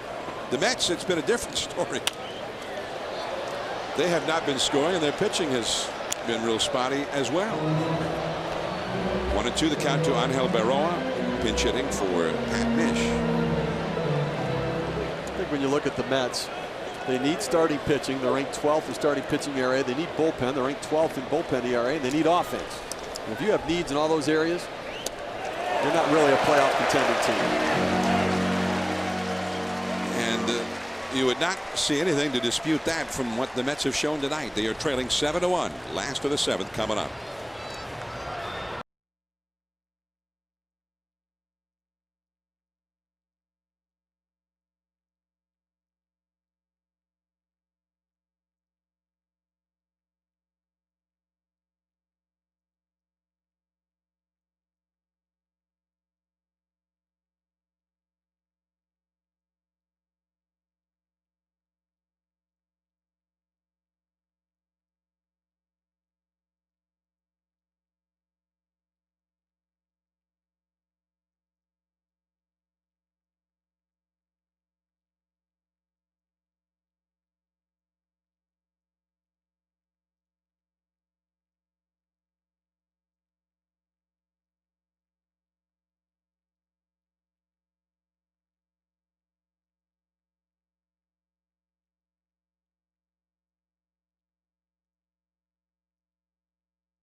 Well, it's been one of the craziest years in sports I've ever seen. This was very exciting. That's more fun than a state dinner. Go USA! You're not going to want to miss it.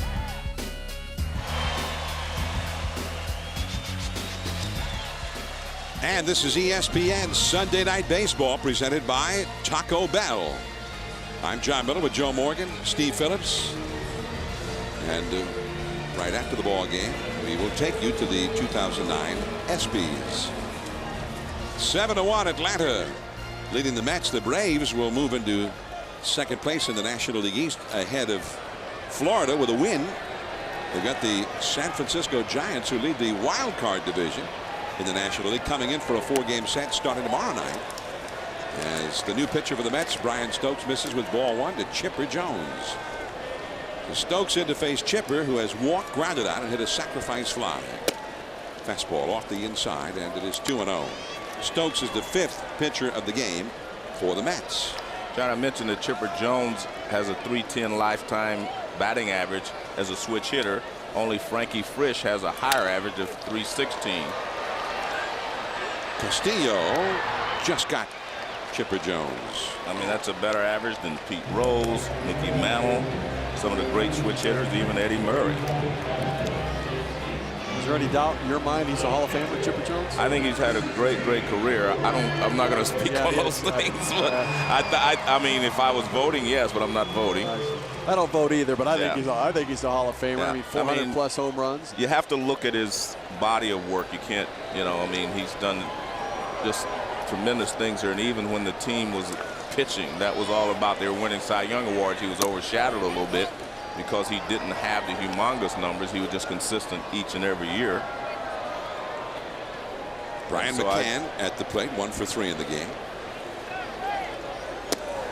But you don't like to say one way or the other, though. Well, because what you before you vote, you know what I mean. The writers voting. Right. You ask me about the guys I get to vote on, I can give you an answer. Well, see, this is, I think Steve and I look at it as this is how we get to vote. We don't get a vote. But you don't want to sway or act like you're trying to sway the voters. It hasn't worked anyway. I haven't been able to get Maury Wills in, so it doesn't matter anyway. It's a little different position you're in than John and I are in. Doesn't matter. Chipper, 418 career home runs, a .310 lifetime batting average. And he's played on 11 first place finishes, 11 division titles. I think that has something to do with it. He's been a winning player.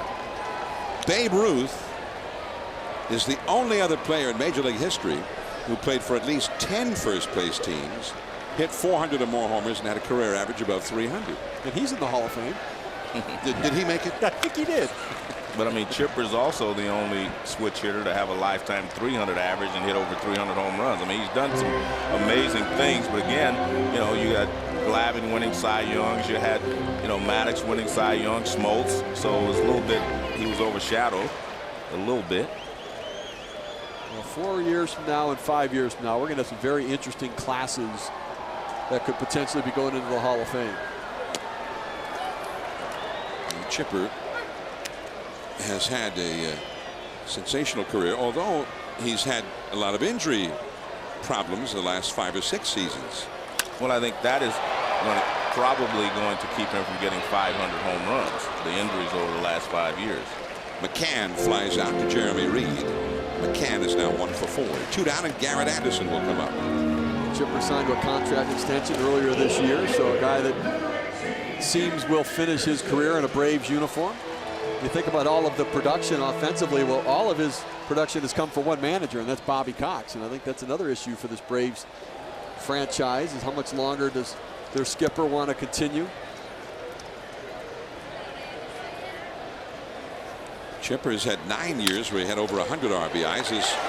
Garrett Anderson has a single into right field, his second hit of the game. He had a double and a run scored back in the 4th inning.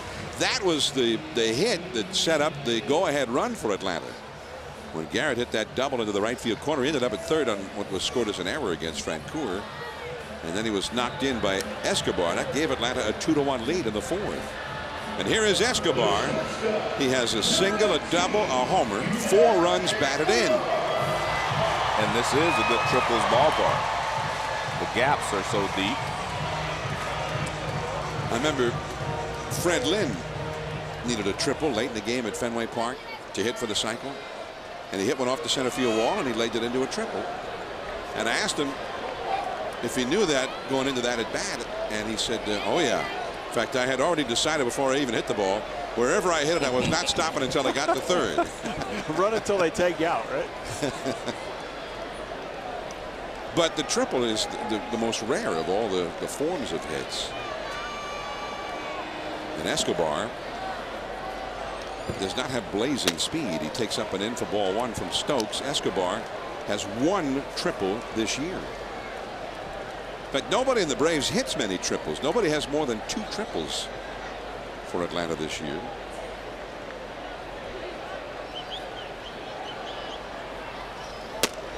A strike call on the inside.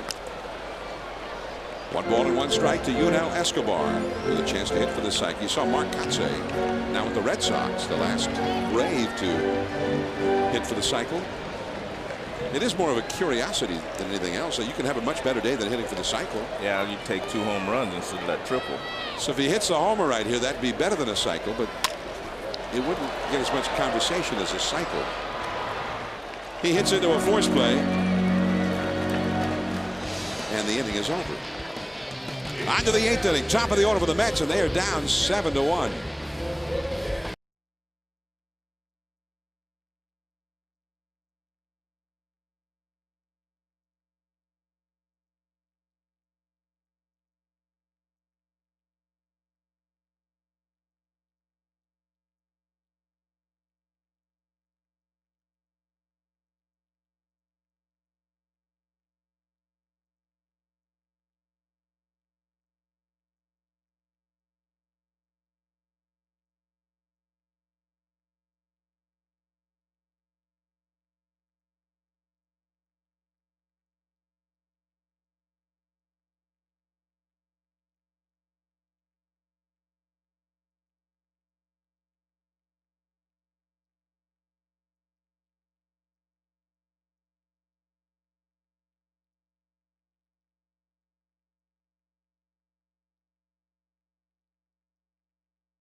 Taco Bell, think outside the bun.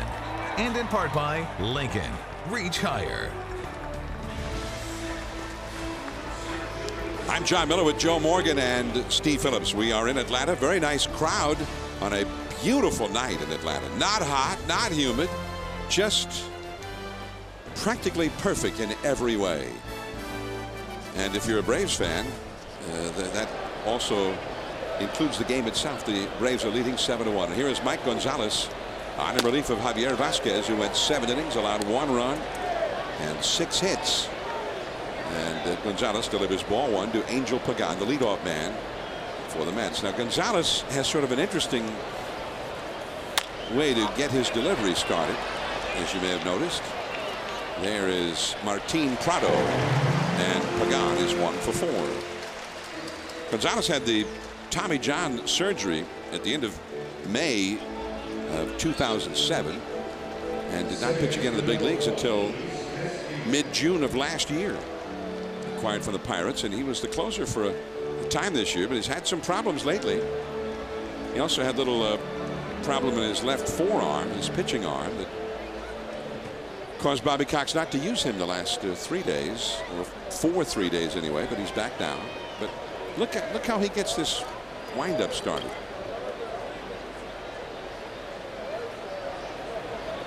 Castillo in the dirt for ball 1. Sometimes pitchers want rhythm to try to get some sort of movement to get things going, and it's different for every guy. That is certainly unique, but he has been struggling the last 8 outings, an ERA over 10. He stumbled after throwing that pitch right in there for a strike. That was a triple sow cow after he threw that pitch right there, I think is what that was. I didn't like his landing. 9.1. Tough judge. Castillo 2 for 2 with a sacrifice bunt in this game. Chases that slider. That was nasty. 1 ball, 2 strikes. 7-1. The Braves lead the Mets here in the 8th inning. The Mets are headed for Washington, D.C., our nation's capital, after the game. Mets have not won more than 2 in a row since anybody can remember. And the fastball is inside. And I think they were kind of hoping after their win yesterday, if they could win tonight, then they go to Washington. And they've done well against the Nationals. In fact, that's the last time they had a winning streak of longer than 2 games was when they were in Washington a long time ago. That one is hit well in the right center field, and McLeod is racing for it, but over to catch it, Ryan Church. Castillo is out number 2. It's a big part of the yard. 390 to the right center field gap. This summer, please join Major League Baseball and the People All-Stars among us in your community by signing up to volunteer at MLBGoBeyond.com. MLBGoBeyond.com. Now Daniel Murphy. And a fastball, a strike. If you're going to put together a winning streak of some sort, you need quality starting pitching. You need good bullpen work. You need to score enough runs to support the pitching, and the Mets really don't have that formula working for them right now. And a fastball in there for a strike. 0-2. The Braves will be facing a team that actually leads the National League in pitching, the Giants, who come in here tomorrow night to start a 4-game set. The Giants lead the wild card division in the National League. And there is Murphy down on strikes, and a great inning for Gonzalez. 3 up and 3 down. David Wright stranded on deck. 7-1 Atlanta, last of the 8th.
100 out-of-market games per week live on your computer. For more details, visit MLB.tv, where baseball is always on. And every Sunday, 8 o'clock Eastern, 7 Central, 5 Pacific. Sunday Night Baseball is always on all through the baseball season. Tune us in and we'll have a game for you. Here is Bobby Parnell, the new pitcher for the Mets, delivering ball 1 to Casey Kotchman. Kotchman is 1 for 3 with an RBI. Parnell's numbers for the year, giving up a lot of hits in 35 innings. Daniel Murphy takes it to the bag, and there is 1 away. Now both the Mets and the Braves are fairly well behind the Phillies so far in the National League East. They're both a little bit closer in the wild card division, but there are so many teams involved in that and so many ahead of them in that division. But that may be a tougher call for either one of them. The Giants lead the division by a half game over Colorado. The Cubs are next. Cubs are only 2 games back of the Cardinals in the Central Division. Milwaukee, Houston, Florida, then Atlanta. That's a lot of teams to have to climb over if you're relying on that division to get to the postseason. It is a lot of teams, and it speaks to the parity that exists certainly in the National League, and not dramatically different in the American League. It also plays into who's available at the trade deadline. Ryan Church with a ground ball to Murphy, and he'll take it himself. A foot race to the bag to retire Church, who's now 0 for 2. With that many teams thinking that they're in the pennant race, there's a lot more buyers than there are sellers, so it's a seller's market. But it also impacts the depth of the market and talent that's available. Rafael Soriano, the closer for the Braves right now, warming up in the bullpen with Wright, Francoeur, and Reed due up for the Mets in the 9th inning. 2 down, and here is Greg Norton up as a pinch hitter for Mike Gonzalez. Norton, a switch hitter. 7-1, Atlanta is leading. The Giants, by the way, we brought up that perhaps for the Giants and the Rockies, the wild card discussion is relevant simply because they're both so far behind the Dodgers. Although Aaron Rowan, the Giants veteran center fielder, said that in the Giants clubhouse, the only team they're talking about catching is the Dodgers. They're not at this point interested in the wild card. But practically speaking, the wild card may be the best way for them to make the postseason. I think you only really should think about the wild card once you decide you can't catch the Dodgers. If you're the Giants or the teams in the National League West, you just can't give up and say, okay, I'm playing for the wild card. So I understand Rowan's thought there, and that's the way it should be. I mean, the wild card is your last resort. You know, down the stretch, if you're thinking wild card, that's fine. You know, the Mets, in my opinion, are not going to be able to do anything unless they get those players back. I talked to Jerry Manuel because it was reported that Reyes had kind of a setback. Well, he said that wasn't the case. He said they were doing a lot, and he thought they were doing too much every day, so they were going to back off a little bit. But he didn't feel like that they had a setback, so we'll see how that works. But until they get Reyes back and Beltran or Delgado, I don't think they're going to be able to make a run. And if they have to get Maine, they have to get pitchers. I mean, right now, you know, they don't have much of anything that resembles a playoff team. And there are all kinds of stuff that is out there being said. It's often much of it is speculation. There was some speculation that Beltran might not be back at all this year with his knee injury. Well, if he doesn't come back, I don't think they're going to have a chance to contend. So Parnell walks Norton, and now Nate McLouth will come up. Nate has not had a hit since the All-Star break, but the Mets haven't given him much of a chance tonight. He's 0 for 1 with 3 walks in this game. Well, he's due then, right? I mean, he's due to get something going. And I talked to him before the game about what does he like being the leadoff hitter. His preference is to bat second or fifth. Now, he hasn't had great success in his career in the leadoff spot. You know, I think he'd prefer to have runners on base, try to pull it through the hole, take advantage of when they hold the runner on first. But for the needs of the Atlanta Braves, they need him to set the tone and get on base and try to make something happen in front of Chipper Jones and Escobar. They brought him over because the outfield, they didn't have anybody hitting home runs, knocking in runs in the outfield, with Francoeur struggling again. And they figured, hey, this guy hit 26 homers last year. He had 9 already this year when he got it. let's get him. That's what Bobby Cox told me. He said he was maybe sometimes swinging too much for the home run. And that's what he thought was his problem right now. Maybe he was trying to supply that power that the Braves do need. And you think when you go to a new ball club, especially in the middle of the year, big trade, there's a tendency maybe to try a little bit too hard to show them it was a good deal, trying to impress your teammates, your new manager? Yes, no? Well, I think you're trying to supply what they need or what they got you for, and that's the power you mentioned, and Bobby thinks that he's trying too hard to hit home runs. I mean, you can see right there, that swing was a real, he was trying to pull the ball, and he was trying to lift it as well. When you went to Cincinnati? No, I didn't have anything. But you didn't try a little bit harder to impress Johnny Bench? No. Tony Perez? No. These guys were pretty good players. No. They were impressed the day I put the uniform on. Now, I don't want to start any other rumors. And that's back to the screen. Hey, you asked the question. You asked the question. He had to answer it. Yeah, I mean, they accepted me from the day I got there. So I got there in spring training, though. So we didn't want to go and say, listen, you guys think you're so good. No, we had time to get to know each other. See, if you come in the middle of the season, that's a different story. Okay. You know. Then you would have tried to impress them. Probably. Okay. I think they were pretty impressed with you, though. But whether you were trying to impress them or when you're in not. spring training, you have a time to get guys get to know you, et cetera, et cetera. So I think in his case, he came over. You know, they didn't have time. So this would have been easier for McLeod if they'd gotten him in the spring. Right, definitely, definitely. And off the fist's foul back to the screen. When you look at Atlanta's offense, they're ranked 16th, last in the National League in stolen bases. They're ranked 13th in the National League in home runs, so they don't have any impact power or impact speed. We talked about Chipper Jones just got to 10 home runs leading their team. Nate McLeod at least does impact home runs and stolen bases, areas where they desperately needed somebody to help.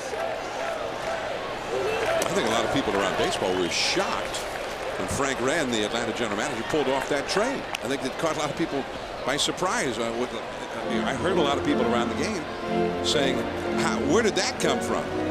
All of a sudden, there's McLeod, who was one of the Pirates' best hitters with Atlanta. The timing of it certainly was surprising. There goes the runner, and that is ball four, the fourth consecutive walk for McLeod. You know, if I'm McLeod's teammates, I'm impressed by the way he's getting on base tonight. Well, you said he's supposed to get on base in front of Chipper and those guys, but I think that Bobby would like for him to have a chance to swing the bat every once in a while. Coming up right after the game, the 2009 ESPYs here on ESPN. Stay tuned for that. Samuel L. Jackson is the host, honoring the best moments and greatest stars from last year in the world of sports. The commingling of the world of sports and Hollywood, the ESPYs. Yeah, that's it. There's the whole thing right there. Martin Prado, 2 men on, 2 men out, facing Parnell. Parnell throws hard, 96 miles an hour for a strike on the inside. I'm still just, I wish I had your attitude, Joe, when I played, because I was one that worried about what everybody thought, what every teammate, what every fan, what every manager and coach thought about. And it's hard to play that way. I think it's much more comforting to play it the way you did. As the players say, people tell you can only control what you can do. That ball is hit well into right center, but back goes Francoeur, back here in his old yard. And that ends the inning. Ninth inning, David Wright, then Jeff Francoeur. Last chance for the Mets, and they are trailing 7-1.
Our Chevrolet player of the game.